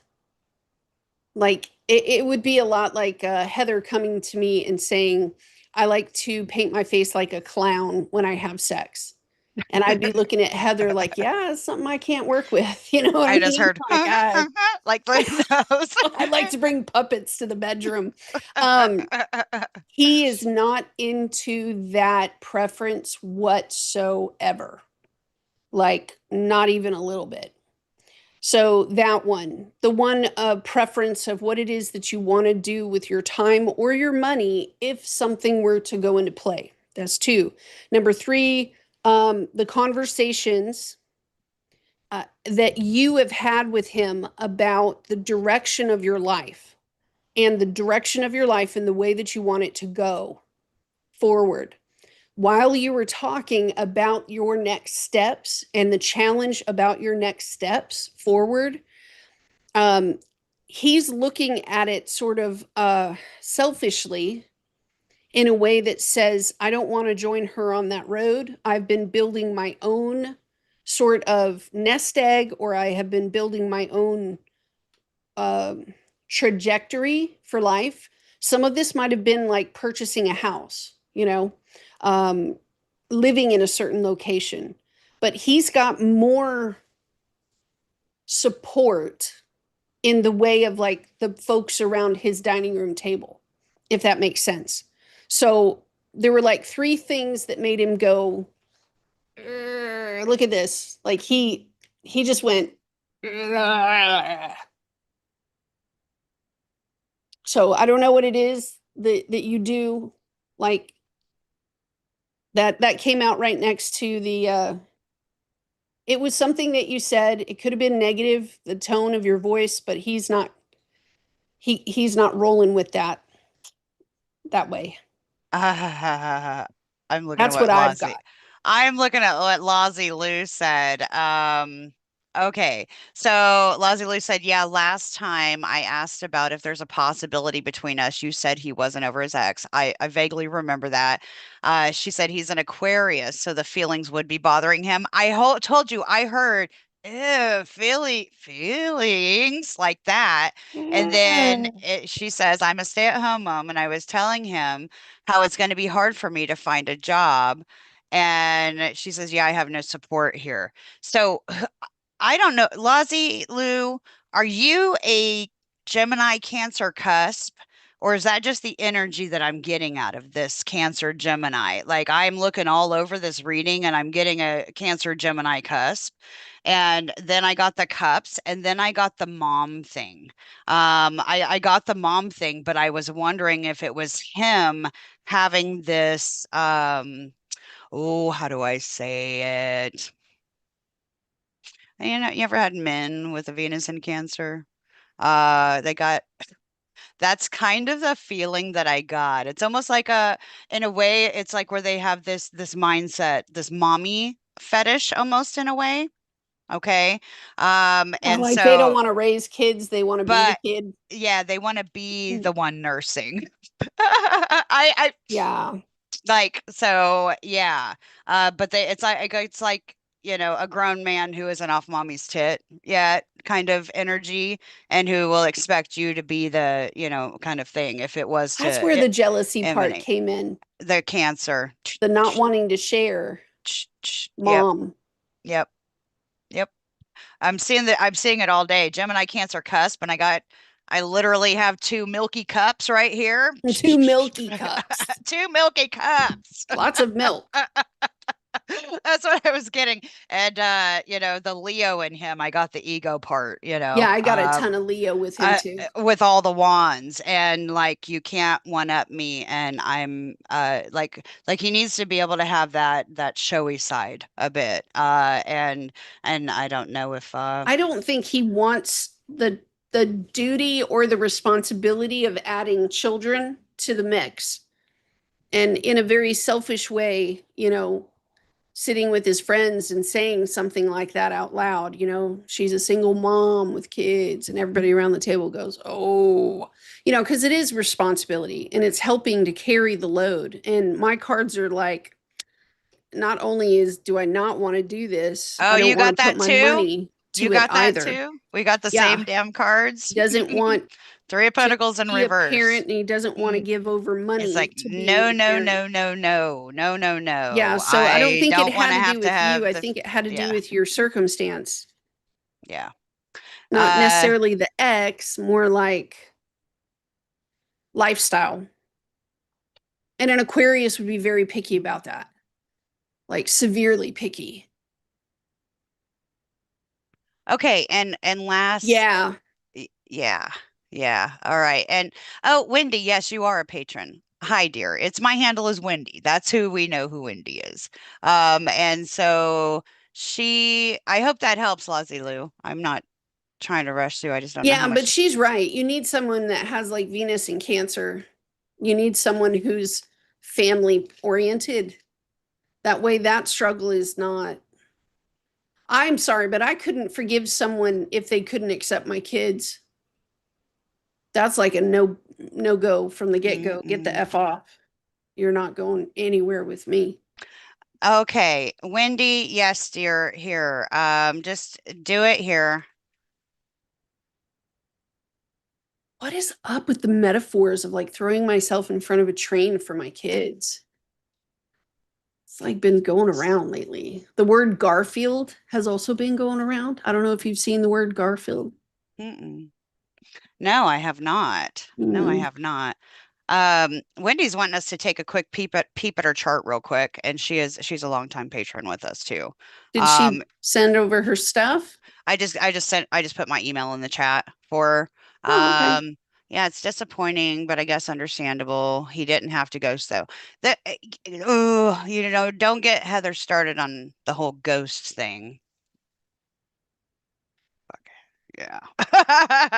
I have intimate experience with that, and not cool, not cool. Ghosting people is not cool. Okay, so there's been a ghost that has been following me around and trying to show off and do the show off thing. Um, 3 or 4 days ago, me and the dogs were in here. I was doing readings for everyone, right? Yeah, And we hear this huge boom.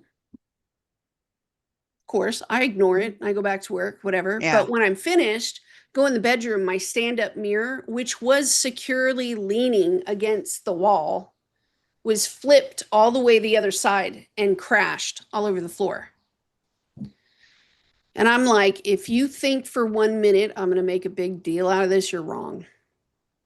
That's not the way to get my attention. It was like something, wasn't the first bang, that happened around the house recently. And so it's just like, I have a spirit that's trying to F around with me. And they're a lot like toddlers in a way when they do this.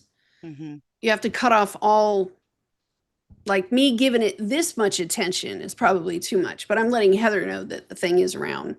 It has been around. It's been upset that I'm not paying any attention to it. But whatever you focus on will grow, right?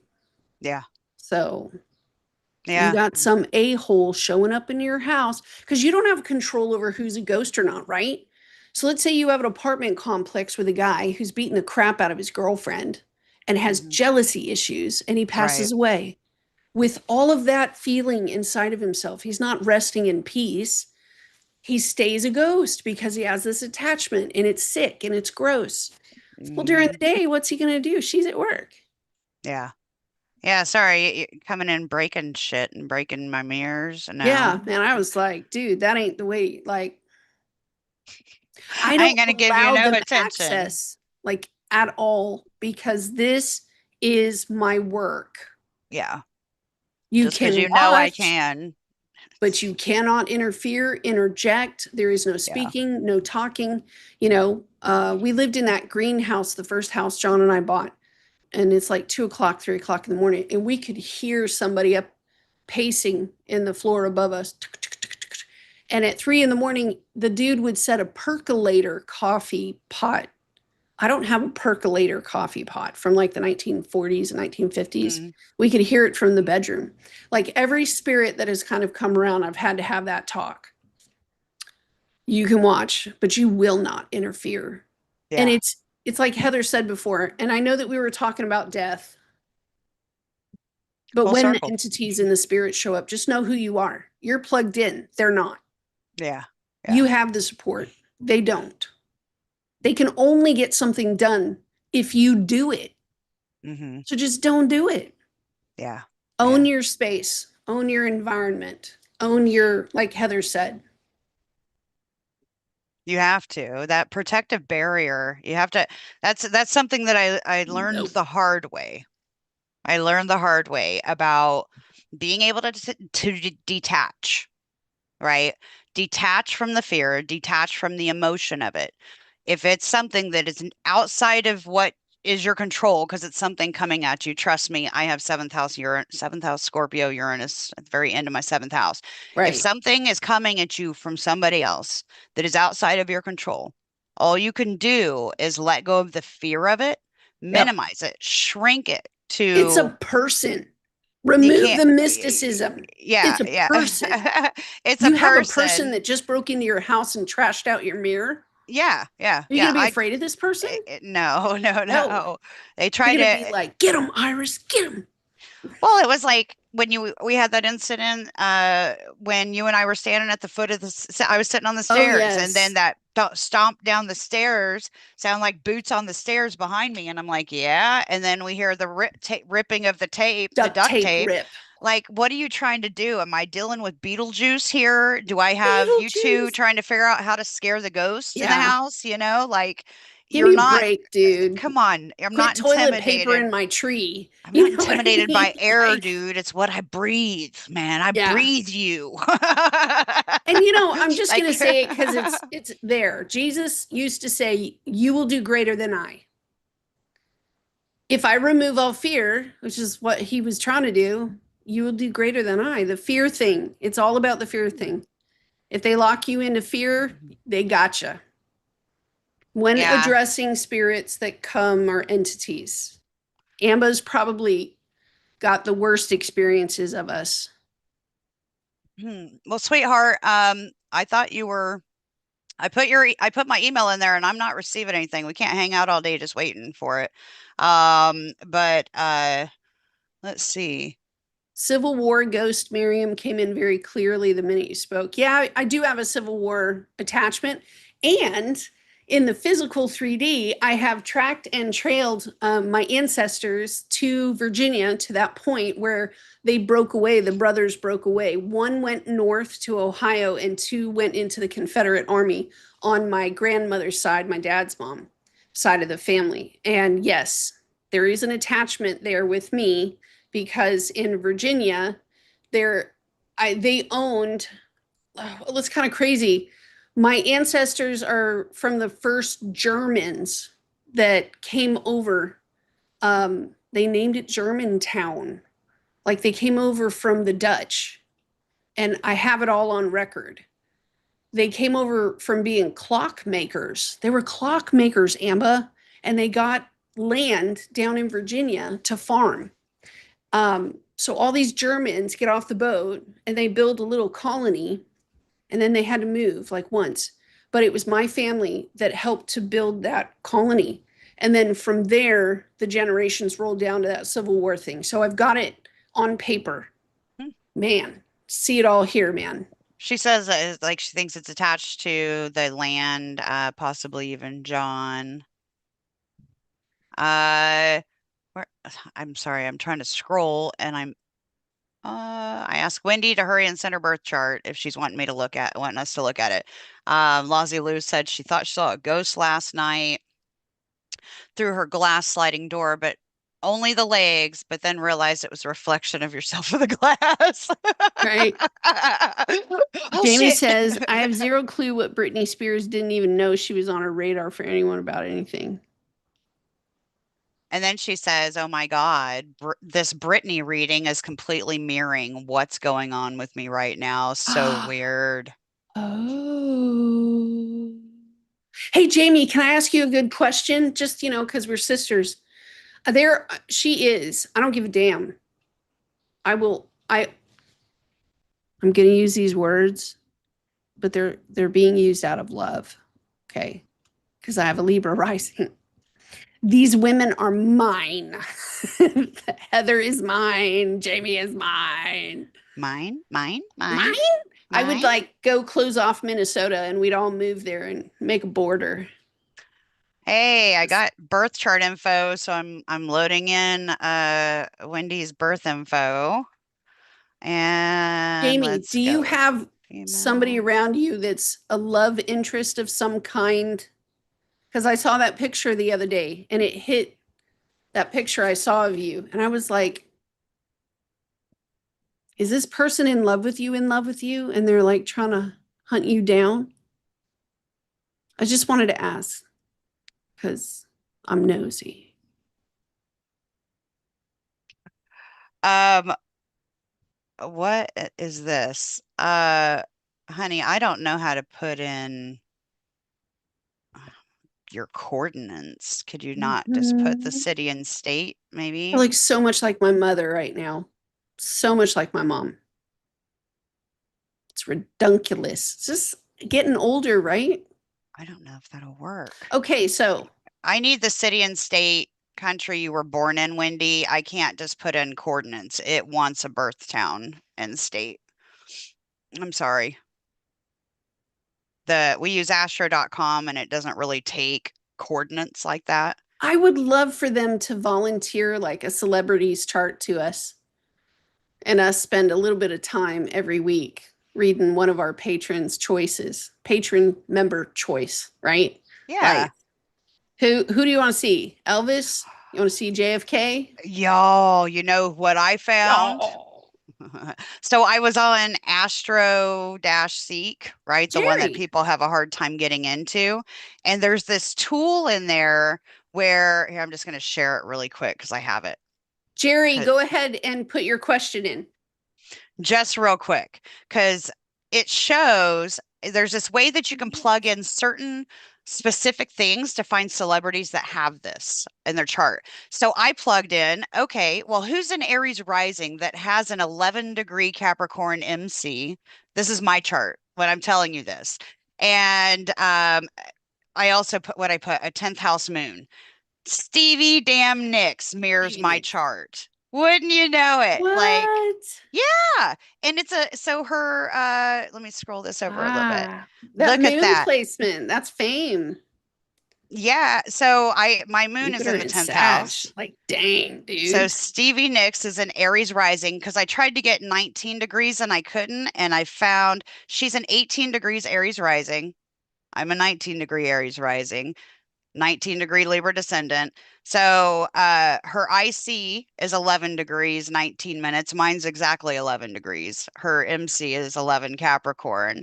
Fifth, yeah, like I was going through and I was like looking at her chart and look, she's got Venus just on the inside of the third house, like That's just at the tail end. And my crazy. Venus is in the fourth house, Cancer. That's crazy. So boy, no wonder I've been so attached to Stevie Nicks my whole life. Or Look at her our little music. witch, our She witchy trusted the asses. people at work, and she shouldn't have done that. She should have kept her lyrics and her music to herself. Well, you know what There's happened with her band, like the man in her band for the longest. it's a man.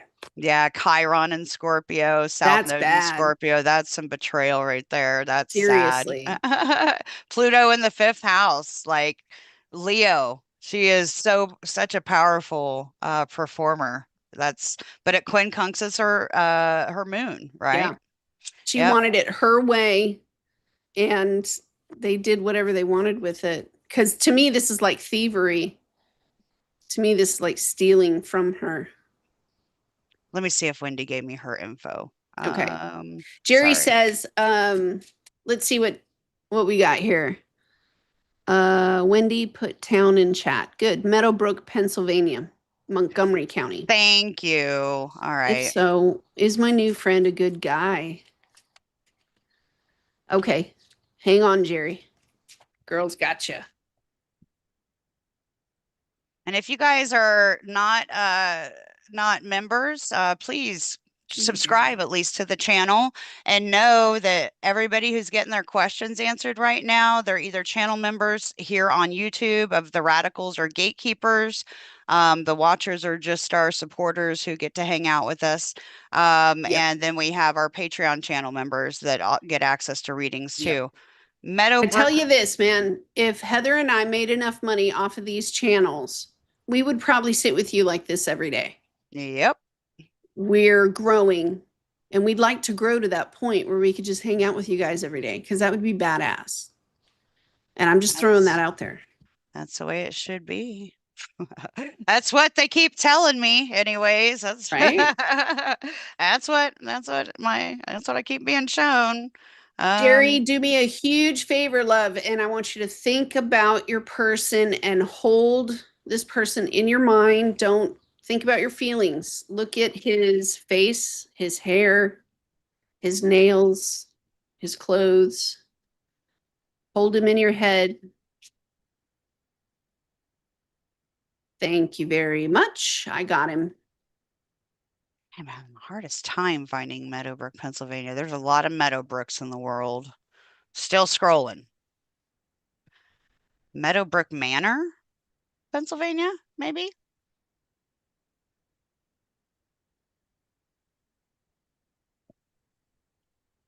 Wendy, will that work? Meadowbrook Manor, Pennsylvania? And that's the thing. I know Jerry too. She has every right to be suspicious. It's like too good to be true, right? Oh, Sort of like, Jerry, thanks for the no super way. chat. We love you, girl. Honey, Wendy,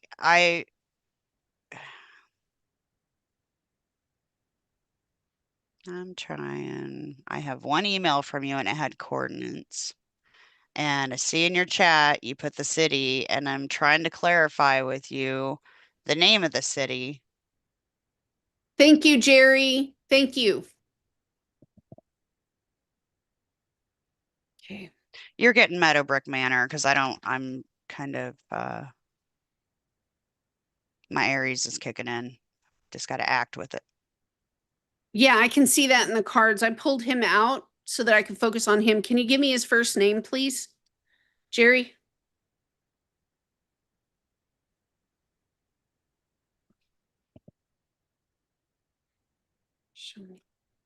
Show me this guy. It's just, yeah, he's too nice, but I think sneaky. Sometimes, Jerry, that's when your little spidey senses feel that sneakiness, Oh, that's telling read you Amba. something. She's smart. Amba's Google smart. coordinates and ask which Kyle. town it is. Show me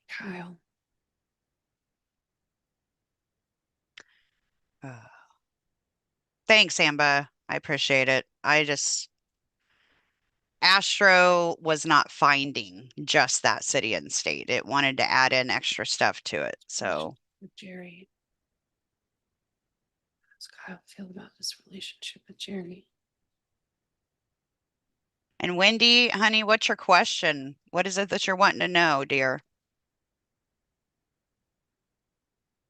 Jen. Thank you, Jen.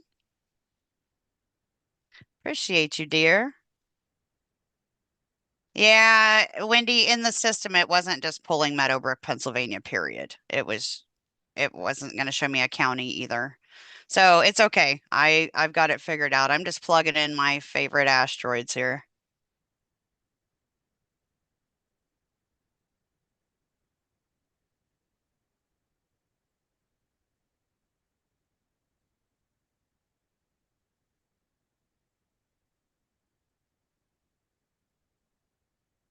But yeah, if you want to show me what your question is, it'll help me figure out which asteroids I want to put in here.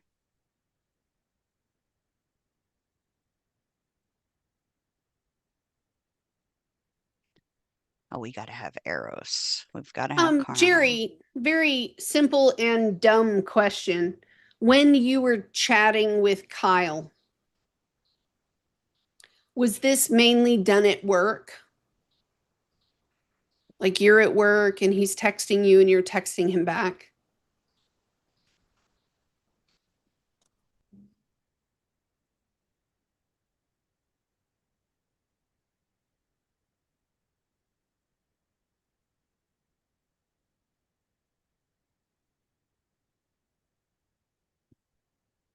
Yes. Okay. I'm just going to let you know. Kyle is married What that and feels like. um,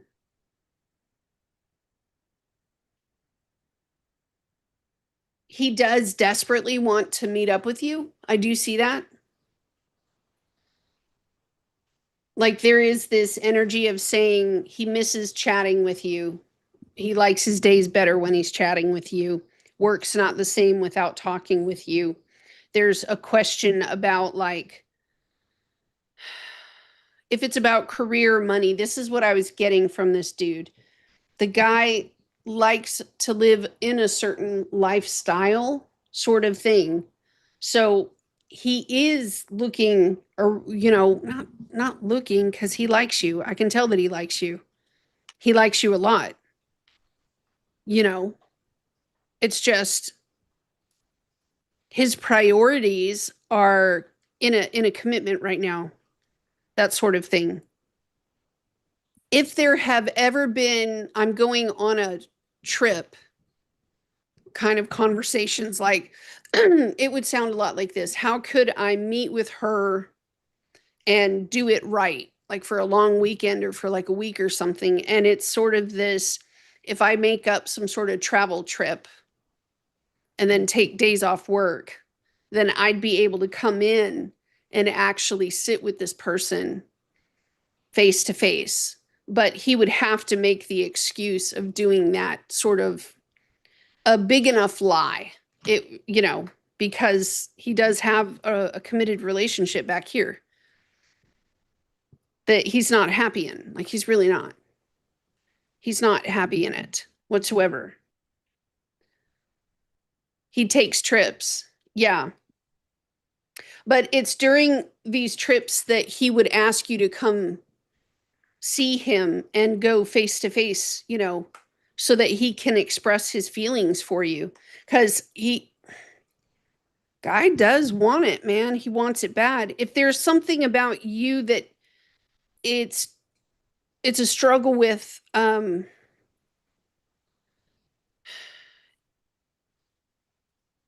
don't know, it's financial, yes, but it would give the impression that like one of you earns way more money than the other. One of you earns 30% more than the other. And to me, in the cards, it looks like you're the one making the more money. I don't know if that's correct or not.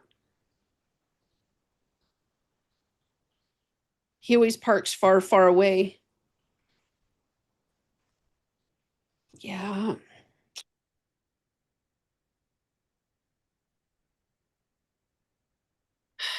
he's married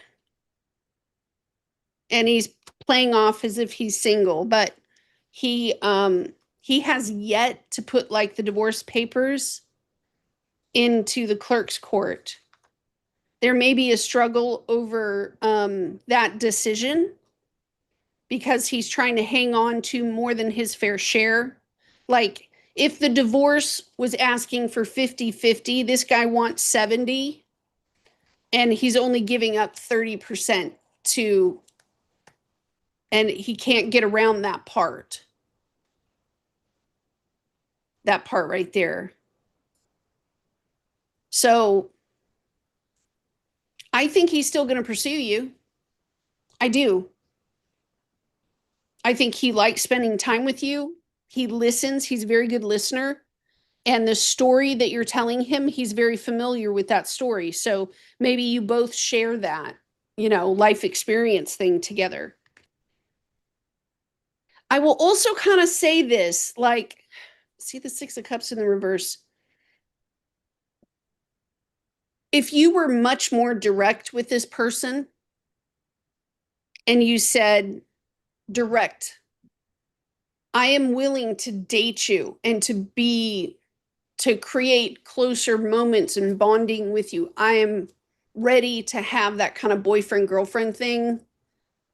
And if you said that and you put your commitment out there first towards him, you'd have it lock, stock, and barreled. He'd finish and plow all the way through the divorce and get to the other side so that he could get to you. But it's a lot like saying if she's not at the end of the tunnel, there's no great need to push. As soon as she tells me it's a go, I'm gonna push this train through the tunnel. It's kind of like that. But he's missing you right now. I'm just gonna let you know he's really missing you right now. That's all I've got, Jerry. How are you feeling? You Okay. feeling like fettuccine Alfredo tonight? That Uh, sounds really good. I haven't had that in a long time. that does sound good. Okay. All right. Let me get in here. So, Wendy, I guess she didn't really have a specific question. She thought that we were just like asking for chart volunteers, but I don't mind pulling your chart. That's what we're going to do. Thank you very much. And I'm sorry, Astro was not pulling that city, Meadowbrook at all. So I found it with that, Abgeton, and as long as it's the same time zone, dear, you're fine. All right. And then so I just got to get this loaded on here. We are sharing screen. And Amba did say, hold on just a second. I'm sorry, Wendy. It's throwing in other asteroids that I Nice. specifically left out. That's kind of annoying. Um, You're it did lucky, that. man. You got Amba, me, and Heather in the room. Pulling up Yeah. your chart. Yeah. Dang, go get a Yeah. lottery ticket, dude. Yeah, I'm not even plugging in asteroids because this is it's kind of drawing out there. Man, So with transits, there, let's share this. Let's share this for Wendy. Um, there we go. Sorry guys, I'm trying. Keeps moving around on me. I hope you That's guys her can all see chart. this okay. That's Wendy's Yeah. chart. Okay. Yeah, it is. She's a All right. cusper. Does that look right, Wendy?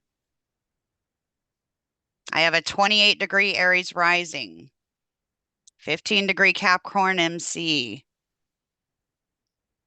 Hmm. She just wants to volunteer it for any time we want to use it or for whatever. She's like, yeah, it does that. Okay. Okay, just as an aside, if I Wendy, if I name something out and it did not happen in this lifetime, it could have happened in a previous lifetime. Okay. One of the things is being lost as a child, like one of your parents losing you by accident. And it's not like you were abducted, you just got lost. The second one I saw almost immediately was a swapping out of babies, like you were swapped out and given to another family. But continue, Heather.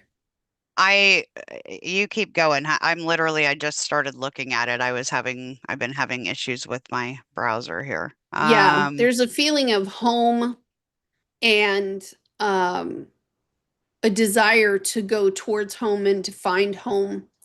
May have felt odd with the parents that you had in a strong sense, you know, that South Node placement is in Cancer and Jupiter's sitting right on top of it right now.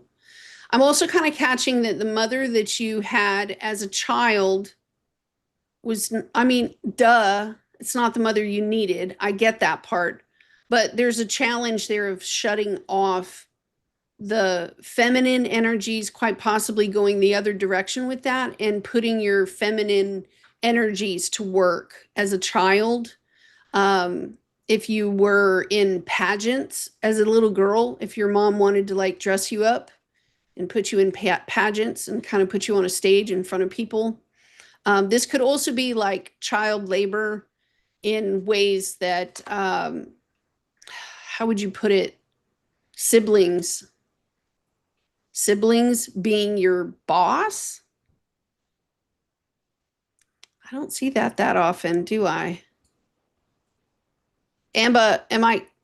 Amba's my, I almost said redeemer. Amba is my double check. She's my referee.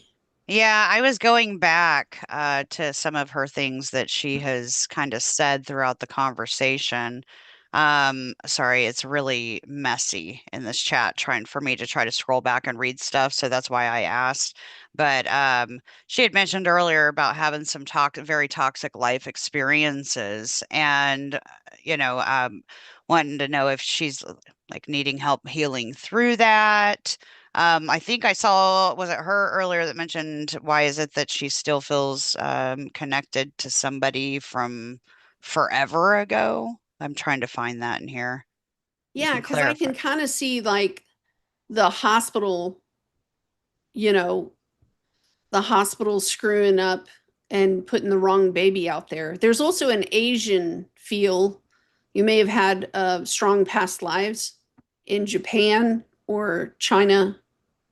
Are you saying Um, that because of Aquarius over the 11th? no, I'm channeling. I'm Oh, okay. looking at the chart and I'm channeling because it would give the impression of wartime even occurring and losing your parents even and having to turn you over to another kind of family that has a completely different kind of culture to it that confuses you.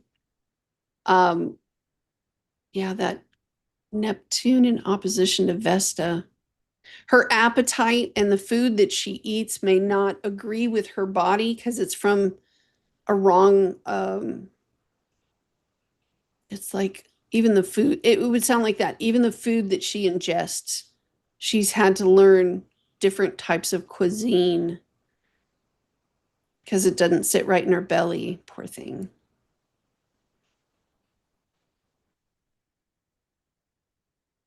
There's also an energy, of course, with a very lively child and trying to keep a lively child occupied, um, and being suppressed from expression because of the family that you were placed with. Where's she at? Look at the Leo She Mars 8th Bardo. There's intense anger in her inherited energy from her ancestral line. That's what Amber said in the chat. Yeah. That Mars is completing this in this life. Oh, yeah, it is.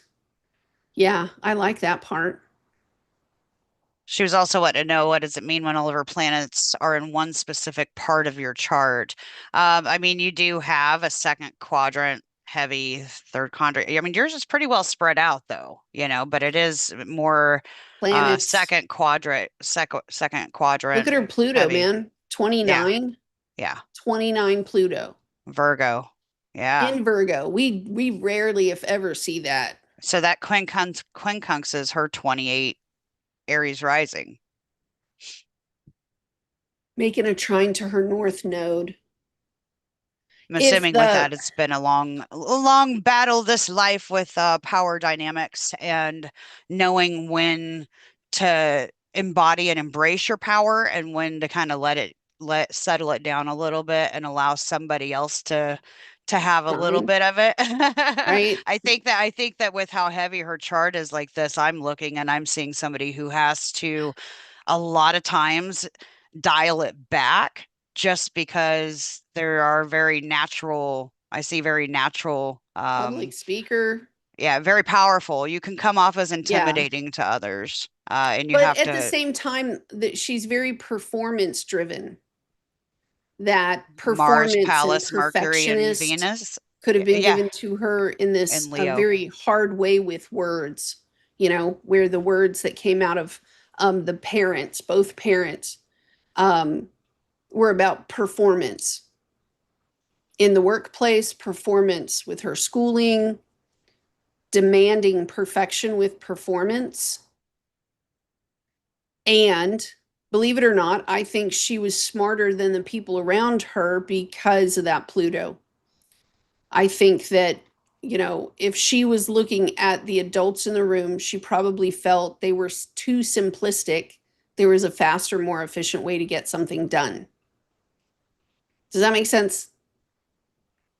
Yeah, it And does. so she didn't like receiving commands from folks that couldn't see the better, faster, quicker, more perfect way. Because she's got that, where she could just be like, oh, that's the way you do it? Well, what if you Hmm. did it like this? Beep, beep, beep, beep, beep. And all of a sudden, she just changed a company's entire budget for, I love that Pallas is in Leo at that 19th degree, right. right? So you've got the Libra degree, which is like the diplomatic degree, and Ooh. expressing.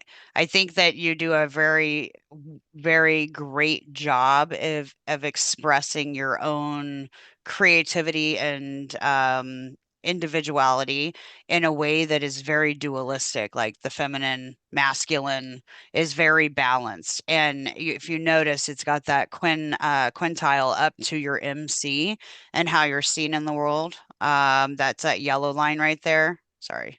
Boop, boop, boop, boop, boop. Palace is Yeah. who we're talking about, dear, right there. Strategic women, uh, strategically executed in a way that very much graces how you're seen out in the world. So I definitely I see that see that Leo energy that you were just talking about. But also, do you have boys? Do you have boys? Yeah, no joke. Like Do you a, have a lot of boys around you? That's seeing a lot of boys, and that's part of healing and helping you embrace any sort of wound that you have about yourself and your subconscious with that Chiron wound. You got a beautiful trine straight down to that palace, and it almost looks like boys. It could be I see even just guy friends, but I'm seeing, you like a power mama. I don't even know if you're a mom, but I'm seeing it with that powerful mom thing and a protective, you got protective people around you and they tend to lean towards the masculine side is what I'm gathering. And that feeds your Venus in the second house Gemini. I got the sibling vibe too, which is was it what I was feeling the sibling. It could be brothers, could just be kids. Think of childhood, but I'm also getting that trines that ooh, empowers you in your Venus. And mm, uh, I see the Saturn in the second house, you And know. then Mars in the fifth, that sextile that's going on between Mm-hmm. Saturn and Mars, that's father energy is Yeah. helping her and it points straight to her midheaven. That's crazy. And she's got, I mean, she does have yods. Um, Yeah, it's kind of so crazy when she chooses to pick something up and be the random in the room, to be different and to pick something up and work it instead of waiting for the other person to make like an action or a move. It's just like us reading our chart right now. She threw the ball into the game yeah, she's like, here, and if we you want picked it, it up and ran with it. that It's that built Libra like that. Like strategy. every time that she chooses to stand up and form her own opinion around how she wants it, it gets thrown to her. Look at this. Oh my gosh. Look at this transit Uranus right on her Vesta at the Yeah. very end of her first house, opposite her Neptune in the eighth house, Sag. Yeah. That Yeah, Vesta trining that's you getting Pluto, your astrology chart read right now. That's what that is right there. I love that. right? Her, I think she would love to be settled in a habit, but to have a companion while she does that. And maybe even to have lovers or companions who would also kind of get into a rhythm in her world in some way. But the complications that come with that series in Virgo, somebody having to make all the decisions and leaving the majority of the service up to her. You say yes, but it's also Pluto at 29 degrees anaretic, and she's got a grand trine up to her north node in the Yep. 10th and And her Vesta. Vesta. And so it's kind of like, not unless the person's going to meet me where I'm at and It's pointing right to that. not try to dim me because I'm good at what I'm damn Yeah. good. I'm damn right. I know how I like my things and I want truth and like I think you got a beautiful chart. If you That's look very at that interesting. trine, it is a kite and it's pointing to that 1 degree sun in the fourth house. It's seeing herself as powerful. I am Hmm. powerful. I am the most powerful at home. And that would make sense with the Jupiter conjunct the moon Hmm. in Capricorn with Sag ruling the ruler of Jupiter in its own house, you know.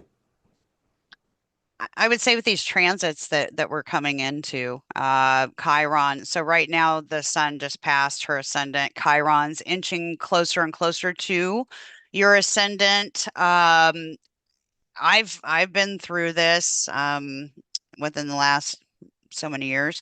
And so you are going to have a bit of a healing journey coming through. And even if there's parts of yourself that you thought have been healed and that you've let go of, you're going to notice that there's going to be some changes in the way that not only you see yourself, but the way that you start to make yourself a priority in those high degrees of Aries, but also it's going to go into your value like it is. I mean, your second house is your values, but it's Taurus all day.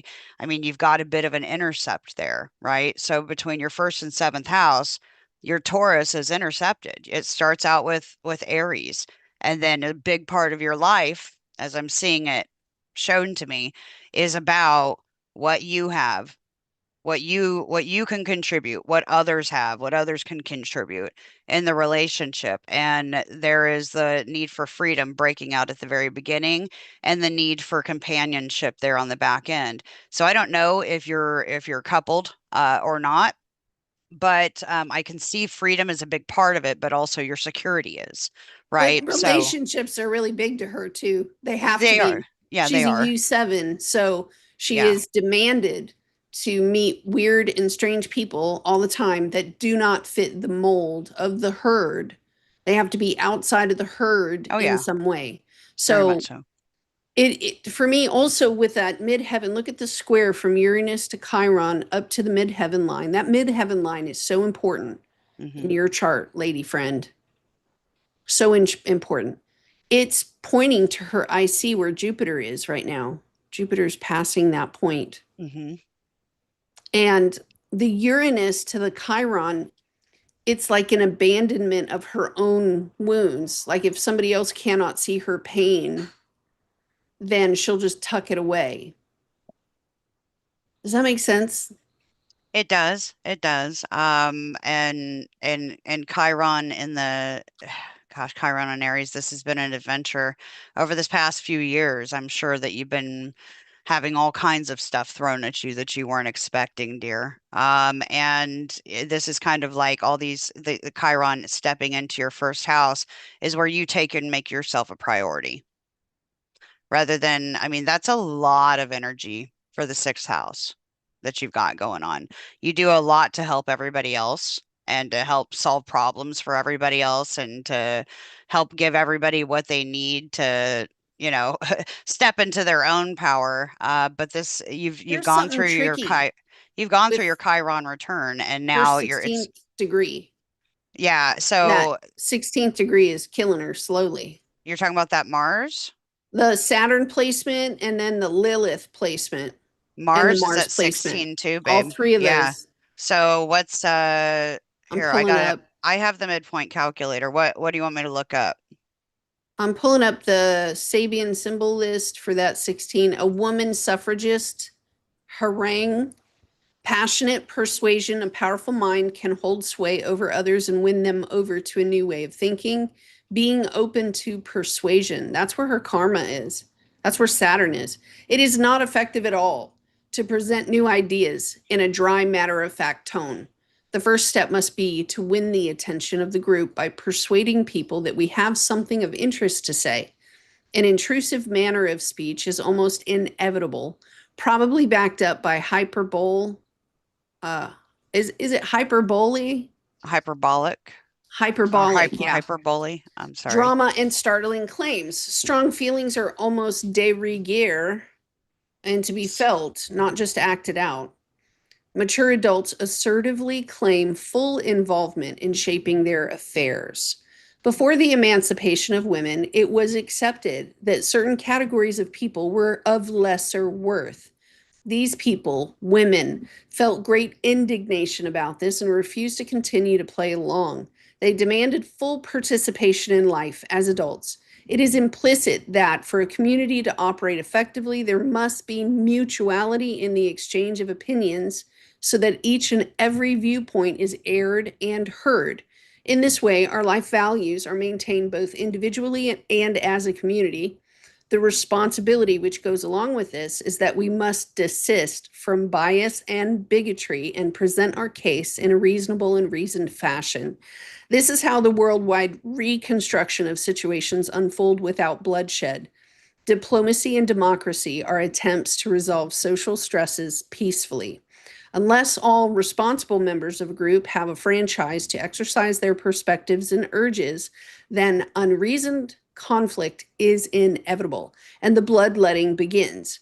Opening up the power sharing process eventually leads to benefits for all in unimagined ways. All members of the community will enjoy an enlarged reach of privilege once false restrictions are lifted, yet realistically, we have also to remember that those in position are always reluctant to diminish their influence. Power must be taken, it cannot ever be given, and righteous indignation is the first legitimate step towards justice, often followed by demands. And that's her Saturn. And it's in the like second house. So it's her career, her house, her animals, like her dogs, you know, Hmm. it's her food, it's her.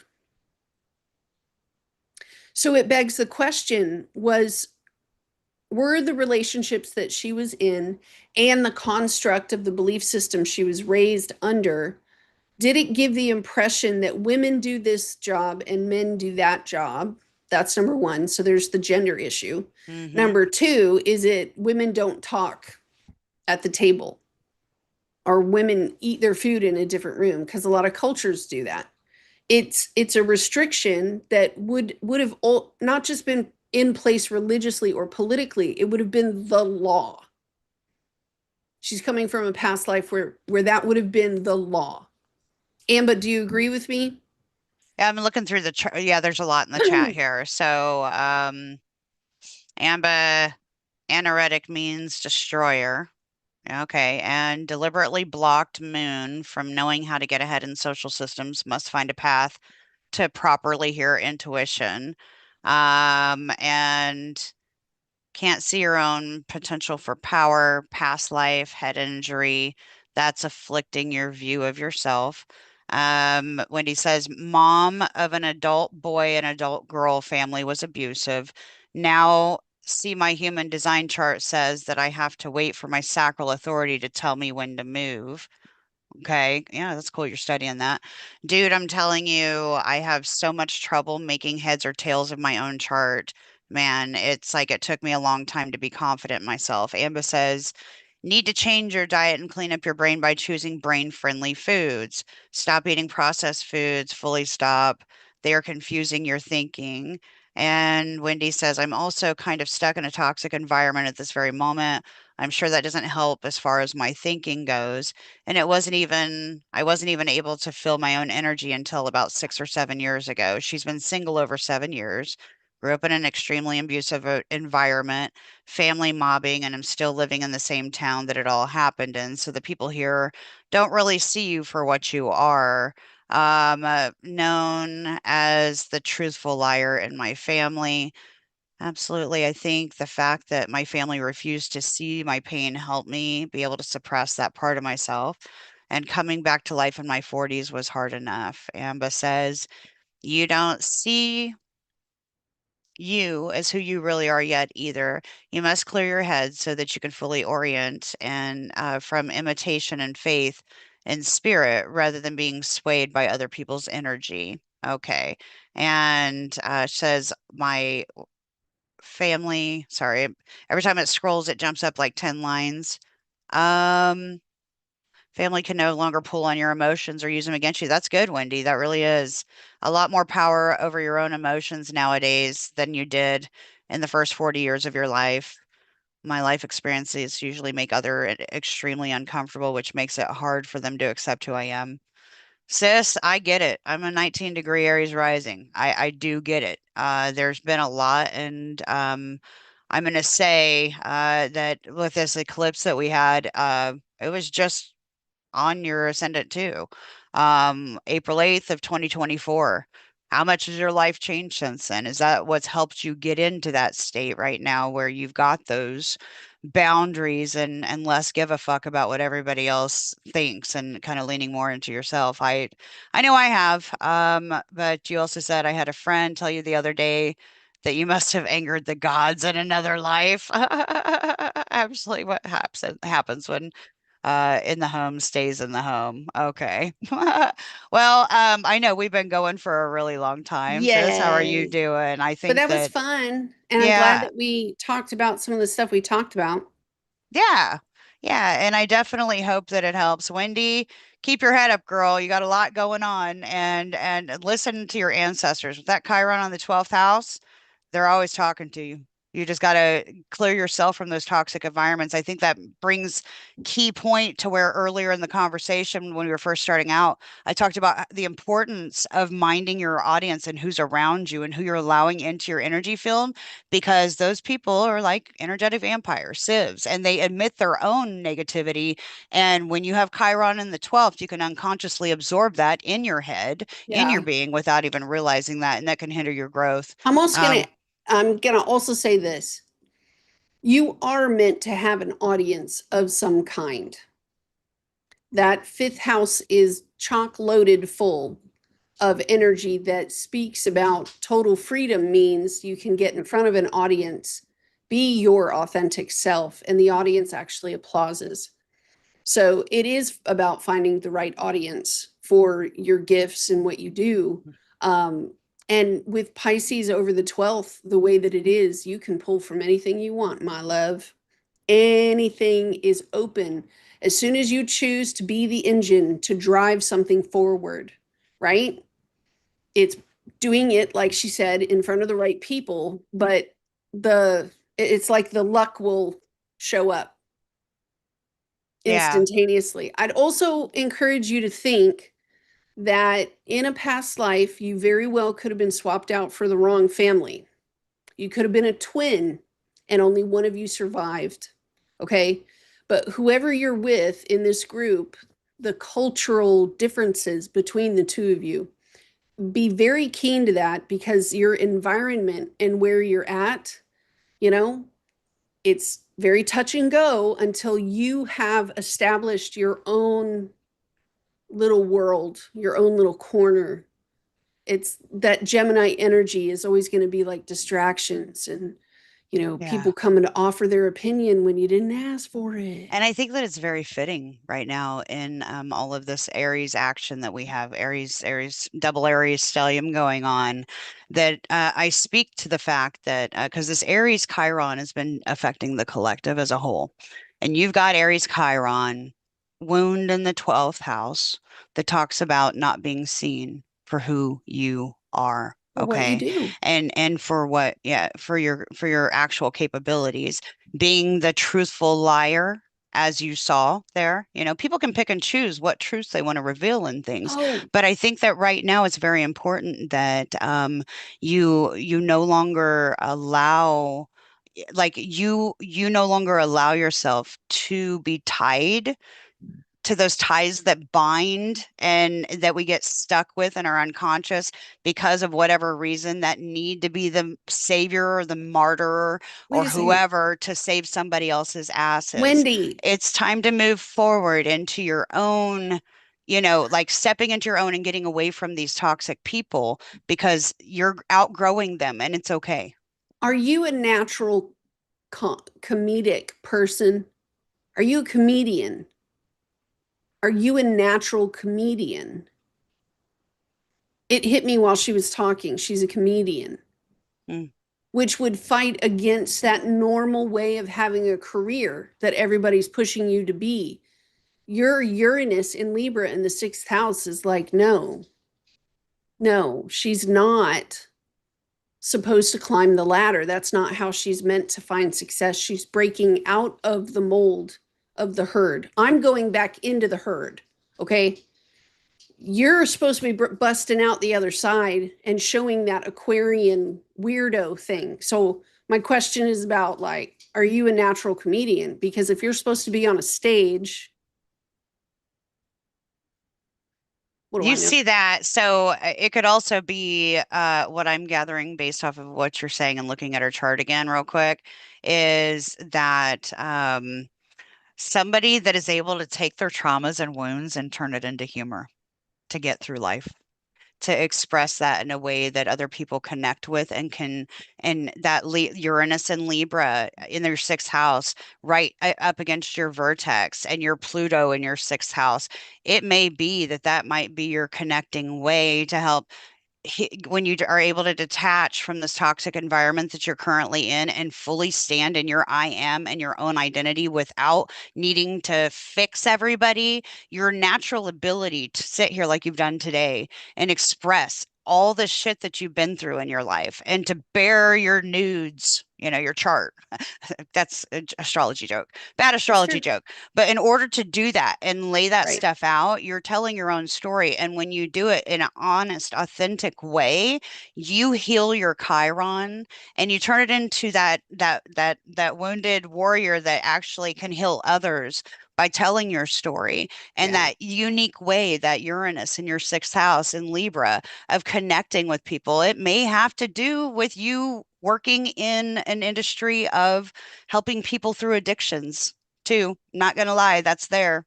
Okay. So if you're dealing with people that have Yeah. addictions or mental health issues and you've kind of can you've lived through and kind of been able to laugh through some of the traumas you've been through, that's something to look into.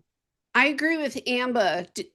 She says, Amba says, do an ancestry test, but your spiritual inheritance is Asia, I think. Food from Asia, macrobiotic, clean food, Japanese food.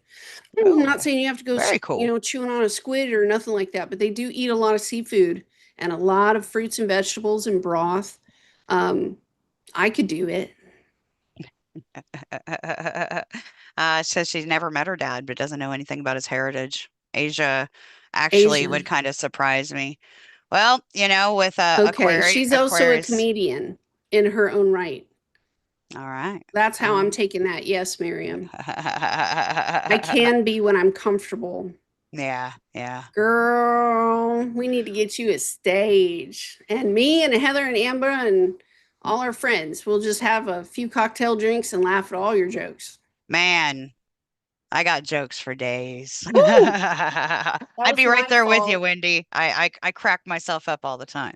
I crack Ask myself up Miriam. all the time. You know what? It is much better to hang out with people who are laughing all the time. You know what I Yeah, mean? yeah.